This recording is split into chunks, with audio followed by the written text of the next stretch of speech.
हमारी है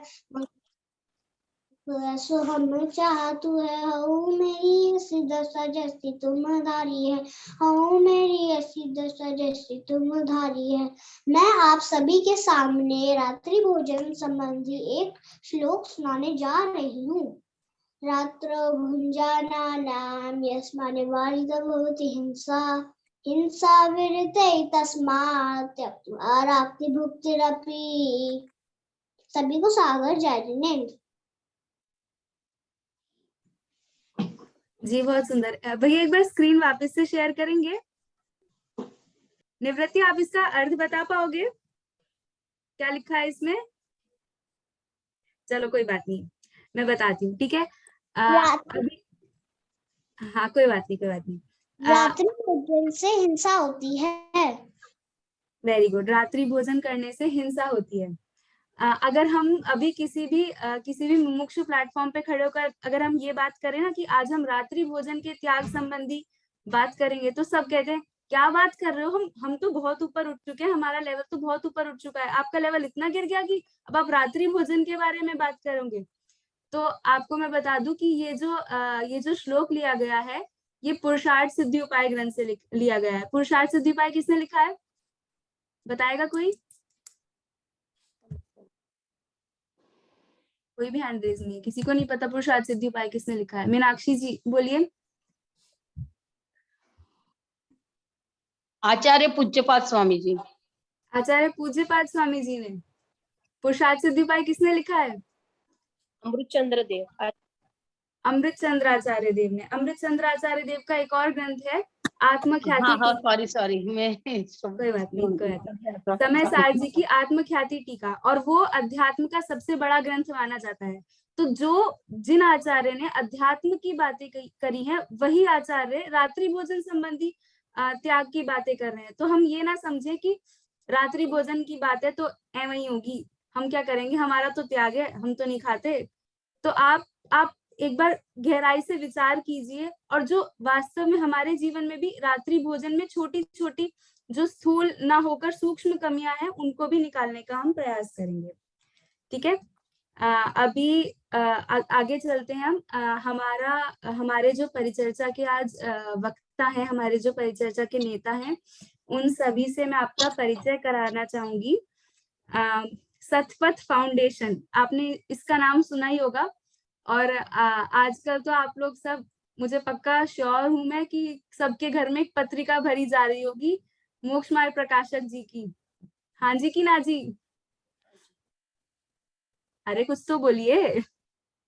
हाँ जी। हाँ जी, हाँ, सबके घर में एक पत्रिका भरी जा रही होगी सतपथ फाउंडेशन की, मोक्ष मार्ग प्रकाशक जी की पत्रिका। तो उस सतपथ फाउंडेशन के जो संस्थापक हैं, आज वे हमारे बीच में पधारे हैं, आदरणीय पंडित विपिन जी। आप मध्य प्रदेश से संबंध रखते हैं, मतलब आपका जन्म मध्य प्रदेश की पवित्र भूमि पे हुआ था, और आप अपनी लौकिक पढ़ाई पूरी करने के बाद जयपुर से स्मारक में आपने 2000 में जैन दर्शन में शास्त्री पूर्ण की। उसके बाद जैन दर्शन में आचार्य किया, और उसके बाद 2003 में बीएड की डिग्री ली, और उसके बाद जन जन तक आप भगवंतों की और आचार्यों की वाणी हम तक पहुंचा रहे हैं। आप हमारे बीच में पधारे, आपका बहुत बहुत साधुवाद। अब मैं माइक पंडित जी को सौंपती हूँ कि वे आगे की चर्चा को डायरेक्शन दें।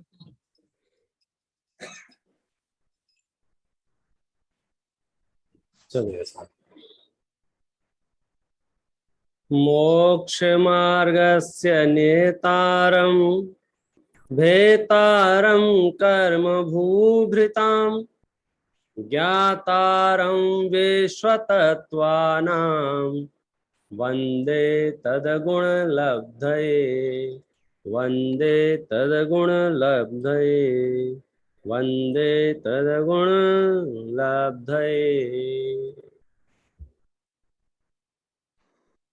आज हम जिस मुद्दे पर चर्चा करने जा रहे हैं, और पिछले सत्र में भी ये चर्चा हो चुकी है, लेकिन बात यह है कि हम इस चर्चा के महत्व को समझ पाएं और आत्मसात कर पाएं अपने अंदर, अपने परिवार के अंदर, अपने मोहल्ले के अंदर, अपनी समाज के अंदर और अपने देश के अंदर। जो हमारे बाह्य चिन्ह हैं, यदि वे चिन्ह ही खो जाएंगे तो हमारी पहचान गायब हो जाएगी, और हमारी पहचान गायब हो गई तो हमारा होना नहीं होना एक बराबर है। अभी मैंने जो मंगलाचरण किया है वो पूरे जन शासन का सिरमौर मंगलाचरण है। आचार्य भगवान उमा स्वामी द्वारा कृत तत्वार्थ सूत्र का मंगलाचरण है, और उसमें एक बहुत बढ़िया बात बताई गई है। मैं थोड़ी सी उस पर चर्चा करके फिर अपने मूल विषय पे आऊंगा। वहां एक सबसे बढ़िया जिज्ञासा ये उत्पन्न की गई है, आखिर आप ये बताओ नमस्कार क्यों करते हो। एक प्रश्न ये है कि नमस्कार किसे करते हो। तो 3 पदों में हमने ये बताया कि हम नमस्कार किसे करते हैं, कि जो मोक्ष मार्ग के नेता हैं, जिन्होंने कर्म रूपी पर्वतों का नाश कर दिया है, कर्म पर्वतों के भेदता हैं, और जो पूरे विश्व के ज्ञाता हैं, जो सब कुछ जानते हैं, यानी सर्वज्ञ हैं, मैं उन्हें नमस्कार करता हूं। प्रश्न है क्यों नमस्कार करता हूं, तो बहुत बढ़िया जवाब दिया है, वंदे तदगुण लब्धये, उनके गुणों की प्राप्ति करने के लिए मैं मंदिर जाता हूं। क्या जवाब होगा, वंदे तदगुण लब्धये। पूजा करता हूं, वंदे तदगुण लब्धये। माला जपता हूं, वंदे तदगुण लब्धये। तीर्थ यात्राएं करता हूं, वंदे तदगुण लब्धये। जैन शासन की हरेक क्रिया, हरेक कार्यक्रम, मतलब हमारी हर वृत्ति का एक सूत्रीय कार्यक्रम है, वंदे तदगुण लब्धये। उससे नीचे हम बात ही नहीं करते। कदाचित हम स्तुतियां पढ़ते हैं, स्तोत्र पढ़ते हैं, तो कभी आपको और किसी को गलत फहमी नहीं हो जाए तो स्तोत्र के अंत में हम वो डिस्क्लेमर देते हैं। एक जैसे प्रभु पतित पावन स्तुति है, तो सबसे लास्ट में 2 लाइनों में हमने अपनी बात कही, क्या कि भगवान आप मुझे गलत मत समझना। जांचू नहीं सुरवास पुनि नर राज परिजन साथ जी। मैं यहाँ स्वर्ग मांगने नहीं आया हूं, मैं यहाँ मनुष्यों में राजा बनने नहीं आया हूं, मैं यहाँ परिजन पुरजन मांगने नहीं आया हूं। मैं तो बस आपकी भक्ति में लीन रहूं, अर्थात आपके गुणों की प्राप्ति करने योग्य पुरुषार्थ कर सकूं, इसलिए मैंने आपकी भक्ति की है। और ये बात अकेले प्रभु पतित पावन स्तुति में है ऐसा नहीं, जिन शासन की जितनी भी स्तुतियां हैं, जितना भी स्तोत्र साहित्य है, सब में है वंदे तदगुण लब्धये। यदि आपका इतना ऊंचा लक्ष्य है तो ये सेशन आपके लिए सार्थक होगा। और मनुष्य पर्याय आपने टाइम पास करने के लिए ली हो, बढ़िया घर बना लेंगे, एक बढ़िया गाड़ी खरीद लेंगे, और ज्यादा होगा तो वर्ल्ड टूर पे घूम के आ जाएंगे, 4-6 फोटो खिंचा के फेसबुक पर डाल देंगे और 100-200 लाइक में संतुष्ट हो जाएंगे, तो भाई साहब ये सेशन आपके लिए नहीं है। वो तो आप कुछ भी उल्टे सीधे काम कर दो, छत पे उल्टे खड़े होके सर नीचे कर लो, पैर ऊपर कर लो, रील बना लो, 200-500 लाइक आपको ऐसे ही मिल जाएंगे, तो उसमें कोई दम नहीं। यहाँ तो बात चल रही है भाई साहब, मेरा जो जन्म हुआ है, मुझे जो पंच परावर्तन में घूमते घूमते घूमते घूमते, मैं एक एक पर्याय का नाम लूंगा तो लिस्ट बहुत लंबी हो जाएगी। 1 इंद्री में गया, 2 इंद्री में गया, 3 इंद्री में गया, 4 इंद्री में गया, असंगी पंचेंद्री हुआ, संगी पंचेंद्री हुआ, नरक में डंडे खाए, स्वर्ग में ऐसो आराम किए, रखड़ते रखड़ते जैसे तैसे मुझे मनुष्य पर्याय मिली है। अब तो मुझे कुछ ऐसा करना है जिससे मेरे कर्म नाश हो जाएं और मुझे मोक्ष लक्ष्मी की प्राप्ति हो जाए। ये तो है मेरा टारगेट, ये तो है मेरा उद्देश्य। मुझे यदि जिन मंदिर में आया हूं, जिन शासन की छत्र छाया मिली है, इससे नीचे मेरा सेटलमेंट होगा ही नहीं, इससे पहले मैं संतुष्ट होऊंगा ही नहीं। अब बात चलती है कि शुरुआत कहां से करें। ये तो बात सही है कि सिद्ध बनना है, भगवान बनना है, भगवान बनने जन्मे हम नारे लगाएंगे, सम्यक दर्शन प्राप्त करेंगे, सप्त भयों से नहीं डरेंगे, और भी तरह तरह की चीजें बाजार में खूब चलती हैं। मुद्दा यह है कि शुरुआत कहां से करें। तो मैं तो ये कहूंगा कि संस्कारों की शुरुआत सबसे पहले कहां से होना चाहिए मालूम है आपको? जब बालक गर्भ में आता है तब से उसके संस्कारों की शुरुआत हो जाती है। आप अपने पेट पे हाथ रख के उसे संस्कारित करें कि बेटा तुझे बहुत मुश्किल से ये मनुष्य पर्याय मिल रही है, तुझे ये पूरा जीवन उस तत्व की उपलब्धि में बिताना है जिसे पूर्व भाव में उपलब्ध नहीं किया है, और वो उसका परिचय कराए जैन दर्शन का। कभी कभी आपको लगता है अब वो सुन तो रहा नहीं है, और वो इतना सा तो है, वो क्या उसके पास। मैं आपको ये कहना चाहूंगा, पौराणिक दृष्टांत भी आपके पास अभिमन्यु जैसे उपलब्ध हैं, और प्रैक्टिकली भी हम ये महसूस करते हैं कि जब हम सद्विचारों में रहते हैं तो हमारे आसपास का वातावरण भी बहुत अभीष्ट होता है, बहुत इष्ट वातावरण हो जाता है। और उस वातावरण का असर जो होता है, वो मनुष्य चूंकि अनुकरणशील प्राणी है, वो किसी ना किसी को देख दाख के अपना जीवन जीना चाहता है। और सबसे पहले मनुष्य के लिए आदर्श स्थिति है वो उसके माता पिता हैं, और माता पिता में भी सारा ठीकरा माता के ऊपर फोड़ दिया गया है, क्योंकि सबसे ज्यादा बच्चों का पाला पड़ता है वो माता से। तो हमारी पहली जिम्मेदारी कि हम गर्भ में संस्कार बच्चों को देवें। कदाचित रह गए हो तो जन्म होते ही देने लग जाएं, और कदाचित 2 साल का हो गया हो, 5 साल का हो गया हो, 10 साल का हो गया हो, तब दे ले। मैं ये बात इसलिए कह रहा हूं, हम सबसे बड़ी गलती जो कर रहे हैं वो ये कर रहे हैं, जब बच्चा छोटा होता है तो कई लोग तो इस भाषा में बात करते हैं, बेचारा छोटा बच्चा है, मतलब उस पर करुणा बुद्धि, दया बुद्धि के तहत ये कहते हैं कि अभी अभी उसको कर लेने दो अपने मन की। रात में खाता है तो रात में खा लेने दो, अभक्ष भक्षण खाता है तो अभक्ष भक्षण कर लेने दो। वो सारी चीजें उसके लिए हम डिस्काउंट नहीं देते हैं रंच मात्र भी, और उसके करुणा बुद्धि से, दया से। सच बात यह है कि आप उसके ऊपर दया नहीं कर रहे हैं। हम गर्भ जन्म से लेकर के 10-15 साल तक उसको एडिक्ट करते हैं, आदत डालते हैं रात्रि में भोजन करने की, अभक्ष भक्षण खाने की, और 10-15 साल बाद अपने गुरुओं के पास जब जाते हैं या विशिष्ट लोगों से संपर्क करते हैं, फिर कहते हैं इसका रात्रि भोजन नहीं छूटता है। तो ये जो उल्टा सिस्टम चल रहा है। दूसरा एक लॉजिक बड़ा ये दिया जाता है दुनिया में, मैंने देखा है, पंडित जी आज तो तुम छोटे छोटे बच्चे इनके ऊपर दादागिरी बता लोगे, लेकिन जैसे ये बड़े हो जाएंगे, कॉलेज में जाएंगे, बाहर जाएंगे, फिर तो ये अपने मनमानी करेंगे कि सुनो कल क्या होगा ये ना हमें पता है ना आपको पता है। अपनी तरफ से बेटर यही करना चाहिए कि हमें जो चीजें दोषपूर्ण हैं उन्हें सिरे से खारिज कर देना चाहिए। और आज की चर्चा का जो विषय है मुख्य रूप से वो रात्रि भोजन है। अब देखो, मैं रात्रि भोजन के संबंध में एक बात ये कहूं कि शायद मुझे ये बताने की जरूरत नहीं है पूरे देश को, विश्व में को, कि ये वैज्ञानिक दृष्टि से बहुत अच्छी चीज है, क्योंकि आप इतना सब पढ़ चुके हो, सुन चुके हो, समझ चुके हो। शास्त्रों की दृष्टि से भी आपके पास ढेर प्रमाण उपलब्ध हैं, आचार्यों ने, विद्वानों ने भरपूर शास्त्र लिखे हैं। यहां तक कि अन्य मत के जो शास्त्र हैं उनके शास्त्रों में भी इसका भरपूर निषेध आया है। महाभारत का जो शांति पर्व है उसमें तो कहते हैं नरक के जो 4 द्वार है ना, उनमें से एक रास्ता रात्रि भोजन करने से खुलता है। आप सोचो, मार्कंडेय पुराण में तो सूर्य अस्त होने के बाद भोजन को मांस की संज्ञा दी गई है। अब मैं आपको ये सब प्रूव नहीं करूंगा क्योंकि ये पूर्व सत्रों में बातें हो चुकी हैं।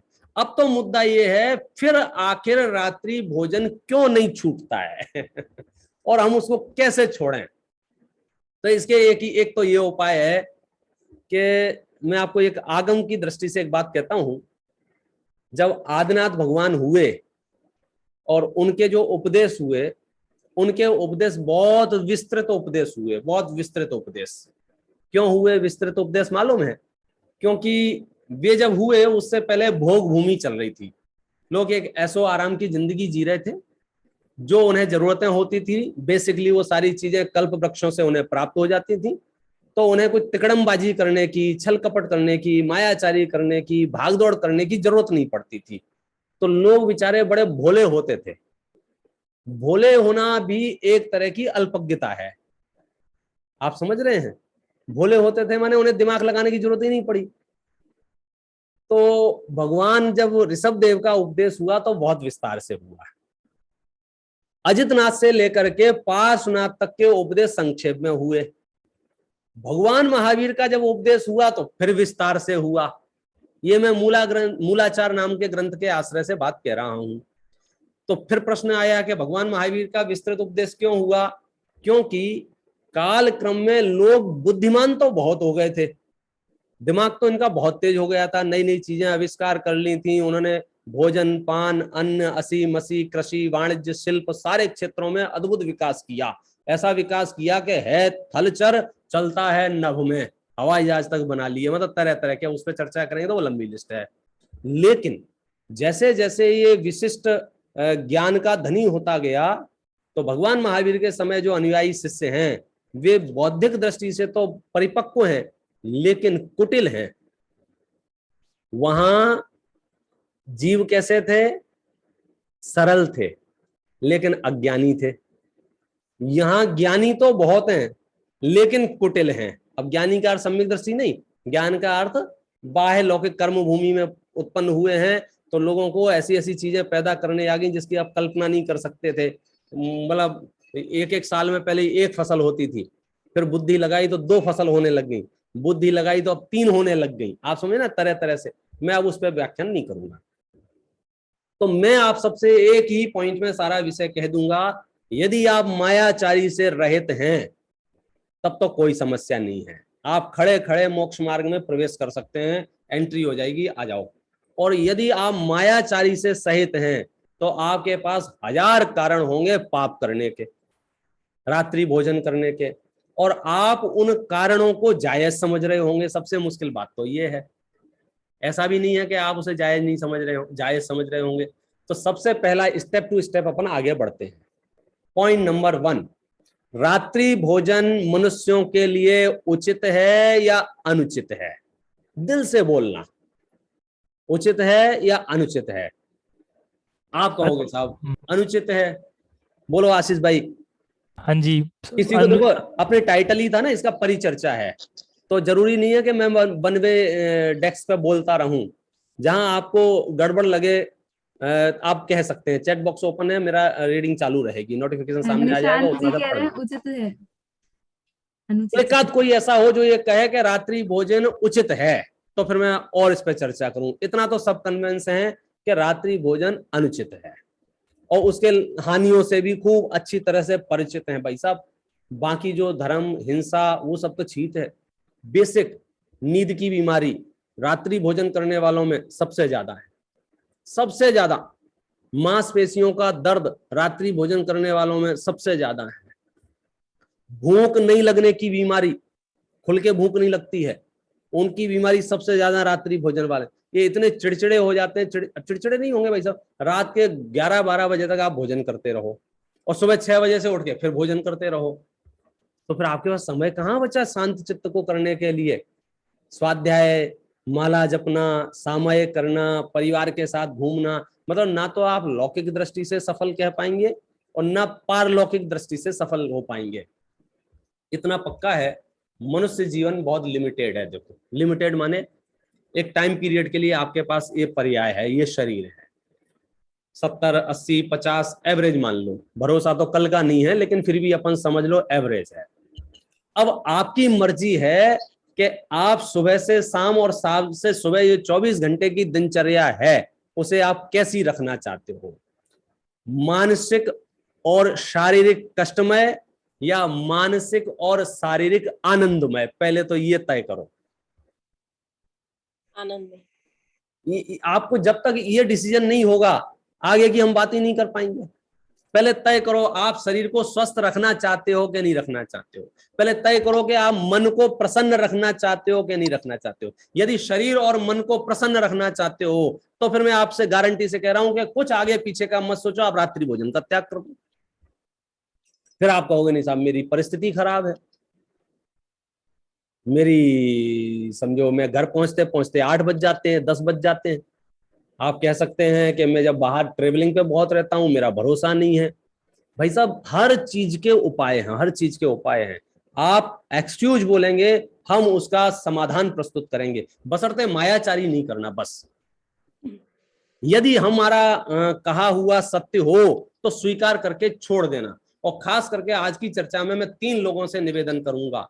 एक तो वे लोग जो माता पिता बन गए हैं, एक वे लोग जो अध्यापक हैं, एक वे लोग जिनके नाती पोते हो गए हैं। अगर आप इस कैटेगरी में आते हैं तब तो रात्रि भोजन का नाम भी मत लेना। मैं आपको हेतु बताता हूं, कारण बताता हूं। बात आज से 8-10 साल पहले का अखबार है, उसमें मैंने एक रिपोर्ट पढ़ी थी। उस रिपोर्ट में ये लिखा हुआ था, मेरे को नाम याद नहीं आ रहा, न्यूज पुरानी होगी, आप कहेंगे तो मैं उसको उपलब्ध करा दूंगा। अमेरिका का कोई शहर था, वहां छोटे छोटे बच्चे जन्म होने के बाद 2 साल में, 6 महीने में, 8 महीने में मर जाते थे, उससे ज्यादा नहीं चल पा रहे थे। तो वहां एक रिसर्च टीम गठित हुई और उस टीम ने रिसर्च की, और रिसर्च के सामने ये आया कि ये वो बच्चे हैं जो 1-2 साल से ज्यादा नहीं टिक पा रहे हैं, कि इनके माता पिता ड्रग एडिक्ट हैं, इनके माता पिता। और बच्चा जब से पेट में है तब से उसने ड्रग लिया है, तो इस बच्चे की नीड है ड्रग। अब समस्या ये आ रही उनके सामने कि बच्चे को ड्रग दे नहीं सकते क्योंकि वो 18 ईयर्स का, वहां भी रूल एप्लीकेबल है। तो अब वो एक नई परिस्थिति में हम आ गए कि अब इनको नहीं देते हैं तो बच्चे मर जाएंगे, देते हैं तो कानून का उल्लंघन होगा। मैं आपसे पूछ रहा हूं कि इस परिस्थिति में वो कैसे पहुंचे, वहां से शुरू हुई कहानी उसकी। तो जब माता पिता बनने जा रहे हैं और वे यदि रात्रि भोजन करते होंगे, तो 9 महीना बच्चा जो सीख के आया है उसका आप क्या करोगे? वो रात को ही दूध मांगेगा, मालूम है, दिन भर आपकी शांति से निकल जाएगा, आधी रात को आपकी नींद खराब करेगा। क्यों? क्योंकि आपने खाया ही रात को है, तो उसको भी रात को ही भूख लगती है। आप कहते हो ये मुझे सोने नहीं देता है, दिन में पता नहीं चलता है, पूरी रात नींद खराब हो जाती है। तो आपको शुरुआत वहां से करनी पड़ेगी। कहां से? बच्चा यदि गर्भ में आया है तो आपकी जिम्मेदारी है, आप माता पिता बनने जा रहे हैं, आप रात्रि भोजन का त्याग कर देंगे। अब उसकी चर्चा अपन कर लेंगे, कौन कितना त्याग करे। वो हमेशा एक वर्ड हमेशा साथ में रखना, कौन सा? यथाशक्ति। इस यथाशक्ति शब्द का दुरुपयोग भी नहीं करना, मिसयूज नहीं करना। यथाशक्ति के नाम पर कुछ भी अनाचार करेंगे तो वो भी एप्लीकेबल नहीं होगा, लेकिन इसको रखना साथ में इसलिए ताकि अतिरेक नहीं हो जाए। दूसरे जो अध्यापक वर्ग हैं हमारी पाठशालाओं के, उनका यदि रात्रि भोजन त्याग है और वे यदि दूसरे कुछ भी विषय पढ़ा रहे हैं तो त्याग नहीं है और विषय पढ़ा रहे हैं, सच कहते हैं बच्चों के ऊपर वो असर नहीं पड़ेगा। क्यों नहीं पड़ेगा? उसका एक बड़ा कारण है, हम कान से जो सुनते हैं वो याद रहता है घंटे, 2 घंटे, 4 घंटे, 1 दिन, 2 दिन। आंखों से जो देखते हैं वो याद रहता है सालों सालों, छाप छप जाती है चरित्र की, व्यक्तित्व की। यदि आपके जीवन में वो त्याग नहीं है और आप उपदेश दे रहे हैं, एक तो आप उसकी श्रद्धा से उसी समय उतर गए, वो आपका 1 घंटे भी लेक्चर सुनता रहेगा तो अंदर में यही उसके मन में आता रहेगा, खुद का तो त्याग है नहीं, हमें उपदेश दिए जा रहे हैं, खुद के तो ठिकाने नहीं है, हमें बताए जा रहे हैं। परसों ही हमने उनको वहां देखा था, अब यहाँ पाठशाला में बड़ा लंबी लंबी दे रहे हैं। तो आप जो बात कह रहे हैं, डायरेक्ट इनडायरेक्ट हम उसको मायाचारी में एंटर कर रहे हैं कि हाँ ये दुनिया में ऐसा होता है, आपके त्याग हो या नहीं हो, भाषण देते जाओ और तालियां बटोरते जाओ। कितना बढ़िया बोला आपने रात्रि भोजन त्याग के ऊपर। तो हमको इन लोगों को कन्विंस पहले होना होगा, एक वे लोग जो माता पिता हैं और एक वे लोग जो अध्यापक हैं। कारण क्या है, मैं आपको एक बात बताऊं, बच्चा जब जन्म लेता है ना तो अपने आसपास देखता है और आसपास देख के एब्जॉर्ब करता है, सीखता है। मैं आपको छोटे छोटे एग्जांपल से अपनी बात क्लियर कर दूंगा कि क्रोध आता ना, गुस्सा आता है, तो गुस्सा को व्यक्त करने के तरीके मार्केट में अलग अलग हैं। किसी को गुस्सा आता है तो दरवाजे पटकता है, किसी को गुस्सा आता है तो मुंह फुला लेता है, किसी को गुस्सा आता है तो जोर जोर से चीखता चिल्लाता है, किसी को गुस्सा आता है तो रोने लग जाता है। मैं आपसे पूछता हूँ ये वैरायटी कहाँ से आई? ये वैरायटी आई है जिसने जैसा देखा है वो वैसा करने लग जाता है। यदि बच्चे की माता पिता क्रोध को व्यक्त चीख चिल्ला के करते हैं तो बच्चा डायरेक्ट इनडायरेक्ट सीख रहा होता है, जब क्रोध आए तो हमें चिल्लाना चाहिए।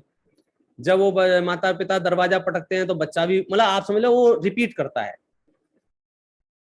आप ऐसे क्षेत्र में पैदा हो जाएं जहां सब लोग लंगड़ा के चल रहे हो, लंगड़ा के चलना समझते हो ना, एक पैर छोटा बड़ा हो और ऐसे ऐसे चल रहे हो, और बच्चा वहां बड़ा होने लग जाए, बच्चे को कोई बीमारी नहीं हो, मैं गारंटी से देता हूं वो बड़ा होगा तो लंगड़ा के चलेगा। क्यों? क्योंकि उसने किसी को 2 पैर से चलते देखा ही नहीं है।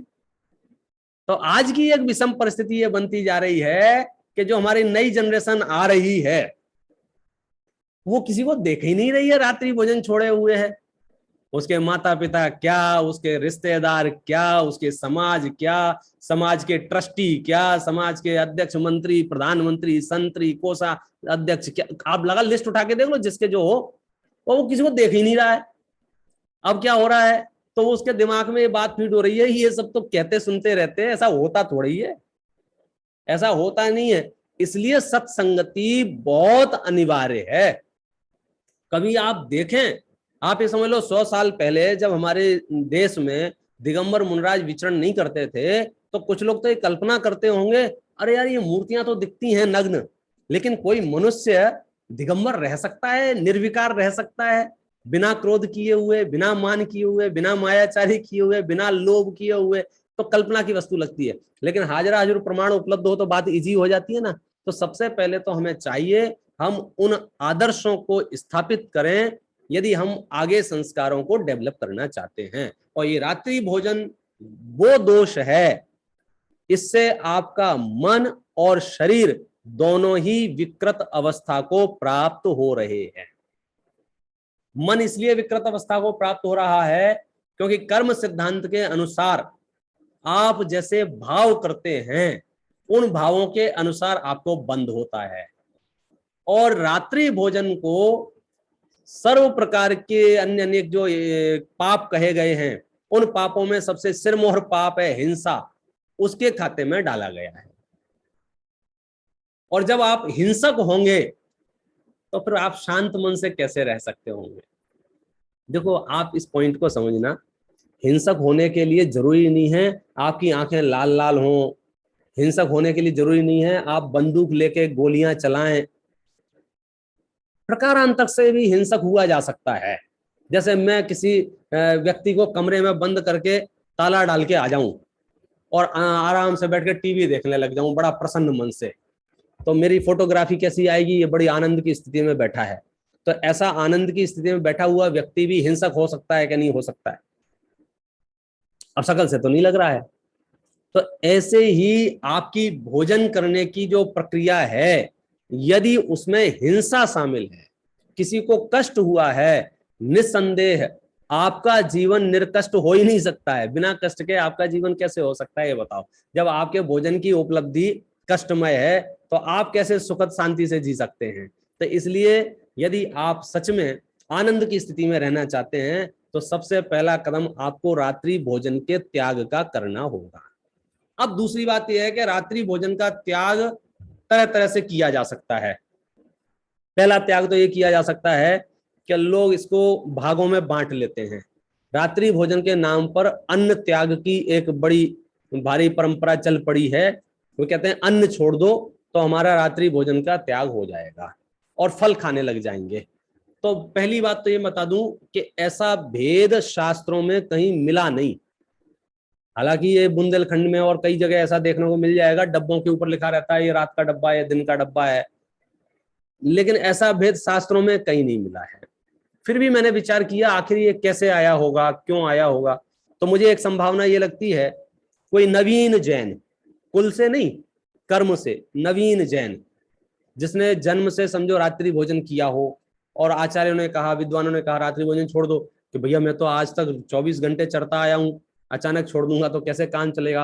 हो सकता हो उसके लिए किसी ने कह दिया हो एक काम करो, अन्न निर्माण करने में, अन्न से भोजन बनाने में आरंभ बहुत होता है, गैस लगती है, चूल्हा जलाना पड़ता है और कई सामग्रियां लगती हैं। आप एक काम करो, फल खा लिया करो, केला छीलो और खा जाओ, तो आपको आरंभ कम होगा, हिंसा कम होगी। इसलिए और जब आपका अभ्यास हो जाए 2, 5, 10 दिन में, तो फिर आप फल भी छोड़ देना, फिर आप अकेला पानी रख लेना। जब आपका अभ्यास अच्छा हो जाए तो फिर पानी भी छोड़ देना। तो क्रम तो ये था, लेकिन हमारे दिमाग ने क्या किया, मैं तो आश्चर्यवंत तब हुआ, एक किसी की पार्टी में गया तो वहां 27-28 प्रकार के आइटम रात्रि में रखे हुए थे और उसके जो आयोजक थे वो हाथ जोड़ जोड़ के सबसे कह रहे थे आप सब ले सकते हो, सब बढ़िया, सब ले सकते हो, इसमें कोई और मैं कह रही भाई सब कैसे ले सकते हो, इसमें तो मुझे, मैंने ये क्या है, बोले ये केले की चिप्स है। ये क्या है, ये केले की सब्जी है। फिर मुझे पुड़ी दिख गई, ये क्या है, बोले सिंघाड़े के आटे की पुड़ी है। बोले माथा कूट लिया। अब बताओ क्या करें, इसका इलाज है कोई? ये तो अभी पंचम काल का है ना, आगे बढ़ेगा ना, इतने इतने कुटिल जीव पैदा होंगे कि भगवान महावीर को बेवकूफ बना दे, इनका वश नहीं चलता है। और पूरे गांव से कहेंगे हम धर्म के ठेकेदार हैं, हमने जिन शासन का झंडा थाम रखा है, जुलूस में सबसे आगे चलेंगे, फोटो खिंचाएंगे, अखबारों में इनके फोटो छपेंगे। आप समझ गए? तो मुझे अब इसमें परिवर्तन नहीं करना है किसके फोटो छप रहे किसके नहीं छप रहे। मैं तो सिर्फ ये बता रहा हूं, आप अनुयायियों को देखकर, तथा कथित अनुयायियों को देखकर जैन दर्शन का निर्णय नहीं करना। जैन दर्शन का निर्णय करना हो तो उसके ग्रंथ पढ़ने पड़ेंगे, उसकी आचार्य संहिता समझना पड़ेगी, और स्वयं को यदि जैन बनना हो तो हमें उस मार्ग पर अग्रसर होना। तो हमारा उसमें पहला कदम होगा कि रात्रि भोजन का त्याग। रात्रि भोजन के त्याग में सर्व प्रकार का त्याग आ जाएगा। और एक बात बताता हूं, त्याग व्याग बाद में करना। जैन दर्शन में एक आसक्ति शब्द बहुत मिलता है, कहीं कहीं इसको ग्रद्धता बोलते हैं। ये आसक्ति ग्रद्धता मतलब समझते हो क्या होता है इसका? अति लोभी होकर, अति लंपटी होकर, अति इच्छा पूर्वक जो कुछ भी ग्रहण करते हैं उसको हम आसक्ति पूर्वक या ग्रद्धता पूर्वक कहते हैं। मांसाहारी जितने भी जीव होते हैं, मांसाहारी जितने भी जीव होते हैं, वे सब ग्रद्धता पूर्ण ही भोजन करते हैं। क्यों? क्योंकि उनका भोजन ही उस जाति का है। यदि वे झपट्टे मार के, छल कपट करके, छीन झपट के, आसक्ति पूर्वक बहुत गहरी पकड़ बना के ना करें तो उनका आहार उनको ग्रहण ही नहीं कर पाएंगे वो। लेकिन मनुष्य के साथ ऐसी परिस्थिति नहीं है। लेकिन मनुष्य जानवरों जैसा बर्ताव क्यों करता है भगवान जाने। या तो पूर्व भाव में जानवर रहा होगा या भविष्य में जानवर बनने की कोई तैयारी होगी। मैं किसी को वरदान शाप नहीं दे रहा हूं, कर्म सिद्धांत का नियम बता रहा हूं। लेकिन मनुष्य है तो सबसे पहले उसे आसक्ति छोड़ना चाहिए। आसक्ति छोड़ना चाहिए माने, अब मैं आपसे बात करता हूं। आपकी समस्या ये है कि मैं ट्रेवलिंग बहुत करता हूं, और ट्रेवलिंग बहुत करता हूं तो कभी बस 8 बजे पहुंच रही है, कभी 5 बजे पहुंच रही है। तो जिस दिन 8 बजे पहुंच जाएगी पंडित साहब, मैं क्या करूंगा उस दिन? मैं रात्रि भोजन करूं क्या नहीं करूं? तो मेरा प्रश्न है कि आपने आसक्ति छोड़ी है कि नहीं छोड़ी है? यदि आपने आसक्ति छोड़ दी होगी तो फिर आपके अंतरात्मा से आवाज आएगी कि ठीक है, बोले आज का उपवास सही। 10 लक्षण में 10-10 दिन तक निर्जला उपवास करते हैं। एक दिन यदि नहीं खाएंगे तो मर थोड़े ही जाएंगे। एक जगह तो सच्ची घटना बता रहा हूं आपको, लोग बोले साहब बाकी सब तो ठीक है, हमारी सामर्थ्य नहीं है रात्रि भोजन की। तो मैंने तो उनसे यही कहा कि एक काम करो, ट्रायल कर लो, पता चल जाएगा सामर्थ्य है या नहीं है। जैसे कोई कहे मैं 10 किलो उठा नहीं सकता हूं, तो मैं कहूंगा उठा के बताओ, पता चल जाएगा। तो एक दिन आप, चलो आज लेक्चर हो रहा ना, तो कम से कम जितने लोग सुन रहे हैं हाथ जोड़ के निवेदन है, आज रात्रि भोजन का त्याग कर देना। और सुबह तुम्हारी लाश मिले तो समझ जाएंगे कि तुम में सामर्थ्य नहीं है। और तुम अगर जिंदा मिल गए मतलब तुम में सामर्थ्य है, आसक्ति नहीं छूटी। पॉइंट समझ में आया आपको? हम क्यों शक्ति को छिपा रहे हैं? हम क्यों अपने आप को मिसगाइड कर रहे हैं? एक इंद्री, यहां तक कि पेड़ पौधे भी भाई साहब रात को सो जाते हैं, मालूम है आपको? आजकल आप बताते कि नहीं बताते, हम तो छोटे थे तब बोले पेड़ पौधों को हाथ मत लगाओ, बोले सो गए हैं। उनकी शक्ल भी देखोगे तो पत्ते ऐसे मुरझा जाते हैं। चिड़िया कौवा अपने घोंसले में बैठ जाते हैं, कल के खाने का ठिकाना नहीं है इनका। शांति से बोलो, तुम्हारा फ्रिज ठसाठस भरा है, सवेरे 6 बजे उठ के भी खा सकते हो, तो भी रात को 11 बजे चरना है। ये पाश्विक वृत्ति है, ये पशुओं की वृत्ति है। इस पर यदि हम कंट्रोल नहीं करेंगे, संयमित नहीं करेंगे, तो आप भूल जाओ सम्यक दर्शन, आप भूल जाओ मोक्ष मार्ग, आप भूल जाओ रत्नत्रय, आप भूल जाओ भगवान महावीर। सिर्फ ढिंडोरा पीटोगे, जुलूस निकालोगे, नगाड़े बजाओगे, पैसे खर्च करोगे, और कुछ हाथ में आने जाने वाला नहीं। इसलिए जो बहाने बनाने के हम जो ट्रायल करते हैं ना, वो अपनी समझ से बाहर की चीज है। ईमानदारी से बात करो, ईमानदारी से। आप प्रयोग कर लो। हाँ, फिर आप उसमें समाधान निकालते रहें। सच में ही किसी को कोई समस्या है तो आप जिनसे प्रतिज्ञाएं ले रहे हैं आप उनसे कन्विंस हो सकते हैं। अरे भाई साहब, मैं एक बात क्या करूं, एक बात से कई बातें ख्याल में आ जाती हैं। सबसे बड़ी बात तो यह है कि आधे से ज्यादा लोग तो ये प्रतिज्ञा शब्द है ना, प्रतिज्ञा शब्द, इसके नाम से ही घबराते हैं। बोले आप बाकी सब करवा लो हमसे, ये प्रतिज्ञा की बात मत किया करो, क्योंकि मार्केट में फेमस कर दिया है प्रतिज्ञा का मतलब होता है फंस जाएंगे हम। सेशन के लास्ट में प्रतिज्ञा दिलवाऊंगा, पता है, तो आधे लोग तुरंत भग जाएंगे। अब यहाँ तो कुंडी भी नहीं लगा सकते। ऐसा कुछ सिस्टम है कि इसमें टेक्नोलॉजी में कि कोई भाग नहीं पाए? हाँ, लॉक ऐसा कर सकते हैं मीटिंग रूम। नहीं, लॉक तो जो नए नहीं आ पाएंगे लॉक कर देंगे तो, लेकिन जो आ गए हैं ये नहीं भग जाए, इनका क्या करें? इनका कोई इलाज है क्या? ऐसा कुछ नहीं होने। इनका एक ही इलाज है कि इन्हें अपने मन को पवित्र करना होगा, तो फिर कोई समस्या नहीं। तो हमारे दिमाग में जो एक एक शब्दों को लेके जो अर्थ फेमस हैं, मैं अभी एक जगह लेक्चर देने गया तो वहां सबसे पहले भाई साहब जैन दर्शन तो बहुत कठिन है, बहुत कठिन है, कैसे पलेगा? मैंने, किसने कह दिया कठिन है और आप इसे कैसे घबरा रहे हो? अब चक्कर यह है कि हर शब्द के अनेक अर्थ होते हैं, शब्द सीमित है, अर्थ अनेक है। कठिन शब्द का अर्थ होता है हिंदी साहित्य में दुर्लभ। दुर्लभ माने रेयर, लिमिटेड एडिशन, मुश्किल से मिलने वाला। और लोगों ने कठिन शब्द का अर्थ समझ लिया बहुत तकलीफ देह।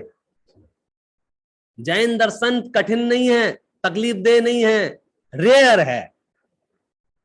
आपको पता है टेस्ला में बैठना कठिन है, मर्सिडीज में बैठना कठिन है। कठिन का मतलब रेयर है। बैठने वाले को कोई गरम गरम लगता हो या कीलें चुभती हो, ऐसा थोड़ा ही है। लेकिन मार्केट में इन शब्दों का प्रचलन हो गया है। वो जैन दर्शन का जब जब नाम आता है, अरे भैया यार तुम्हारा धर्म तो बहुत कठिन है साहब, ऐसा बात करता है जैसे कांटे चुभ रहे हो। हम उसे बता रहे हैं कठिन माने लिमिटेड एडिशन, रेयर है, हर कोई के बस की बात नहीं है। हर कोई का भाग्य इतना नहीं है कि वो बड़ी बड़ी गाड़ियां खरीद सके, बड़े बड़े घर में रह सके, लोक में जैसे बोलते हैं ना, ऐसी सबके बस की बात नहीं है कि रात्रि भोजन छोड़ दे। यहाँ तो जिनकी समझो 36 इंच का सीना होगा, वे इनकी बातें कर पाएंगे, वे इनको छोड़ पाएंगे। भाई बंदे तदगुण लब्धे वाले होंगे, बस उनके बस की बात है, बाकी शब्दों को बहाने ढूंढेंगे। तो एक तो ये आपको प्रतिज्ञा शब्द से घबराना नहीं चाहिए, इसको बदनाम मत करो। फंस जाएंगे, फंस नहीं जाएंगे, बच जाएंगे। मैं आपसे बोलता हूं, अभी जैसे यूक्रेन में युद्ध चल रहा है, मालूम है आपको, रसिया नाराज हो गया है, जो भी उनकी आपसी झंझट है। अब वहां पर लोग बाहर गोलीबारी चल रही है और पुलिस वालों ने देखा तो वहां के नागरिकों को उठा उठा के बंकर में पटक दिया और बाहर से ताला लगा दिया। मुझे ये बताओ, जिनको बंकर में रख दिया है वे फंस गए हैं कि बच गए हैं? अब बताओ। बच गए। भाई साहब बाहर गोलाबारी चल रही है, कब निपट जाओगे पता नहीं चलेगा। तुम बंकर में हो माने सुरक्षित हो। तो मैं आपको इस उदाहरण से कहना चाह रहा हूं, जिसके पास जितनी ज्यादा प्रतिज्ञाएं हैं वे उतने बड़े बंकर में हैं। कर्मों के बड़े बड़े प्रहार को वे झेल जाएंगे और वे मोक्ष मार्ग की यात्रा निराकुल संपन्न कर लेंगे। और जिनके पास प्रतिज्ञाएं नहीं होंगी वे कहीं भी फंस जाएंगे।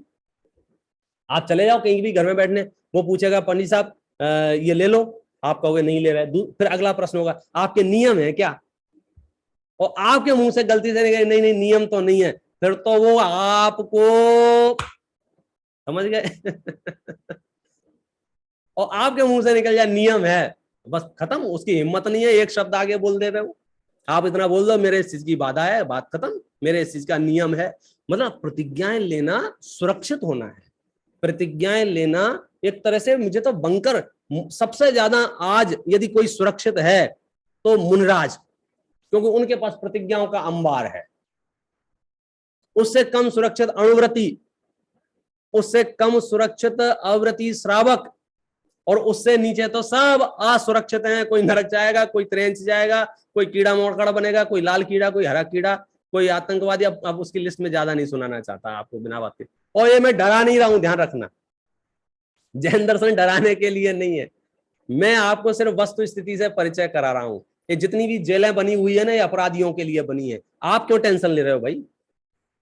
ये नरक त्रेंच जो है पापियों के लिए है, हम तो पाप छोड़े बैठे हैं। इसलिए हमें मानसिक रूप से ये तैयारी रखनी चाहिए, अपने बच्चों को, अपने परिवार को, जिनको भी आप यदि अध्यापक हैं तो अपने विद्यार्थियों को कन्विंस करें कि बेटा ये प्रतिज्ञा लेना बहुत, ये लकी लोगों के, भाग्यशाली लोगों के बस की बात है, और जितनी ज्यादा प्रतिज्ञा है वो उतना ज्यादा सुरक्षित है। आज मैं कहता हूँ अणुव्रत ले लूं मैं, तो बोलो कितना सुरक्षित हो जाऊंगा। दिग्व्रत ले लूं, चलो मैं सोच लूं कि मैं इस दिशा में इतने आगे नहीं जाऊंगा।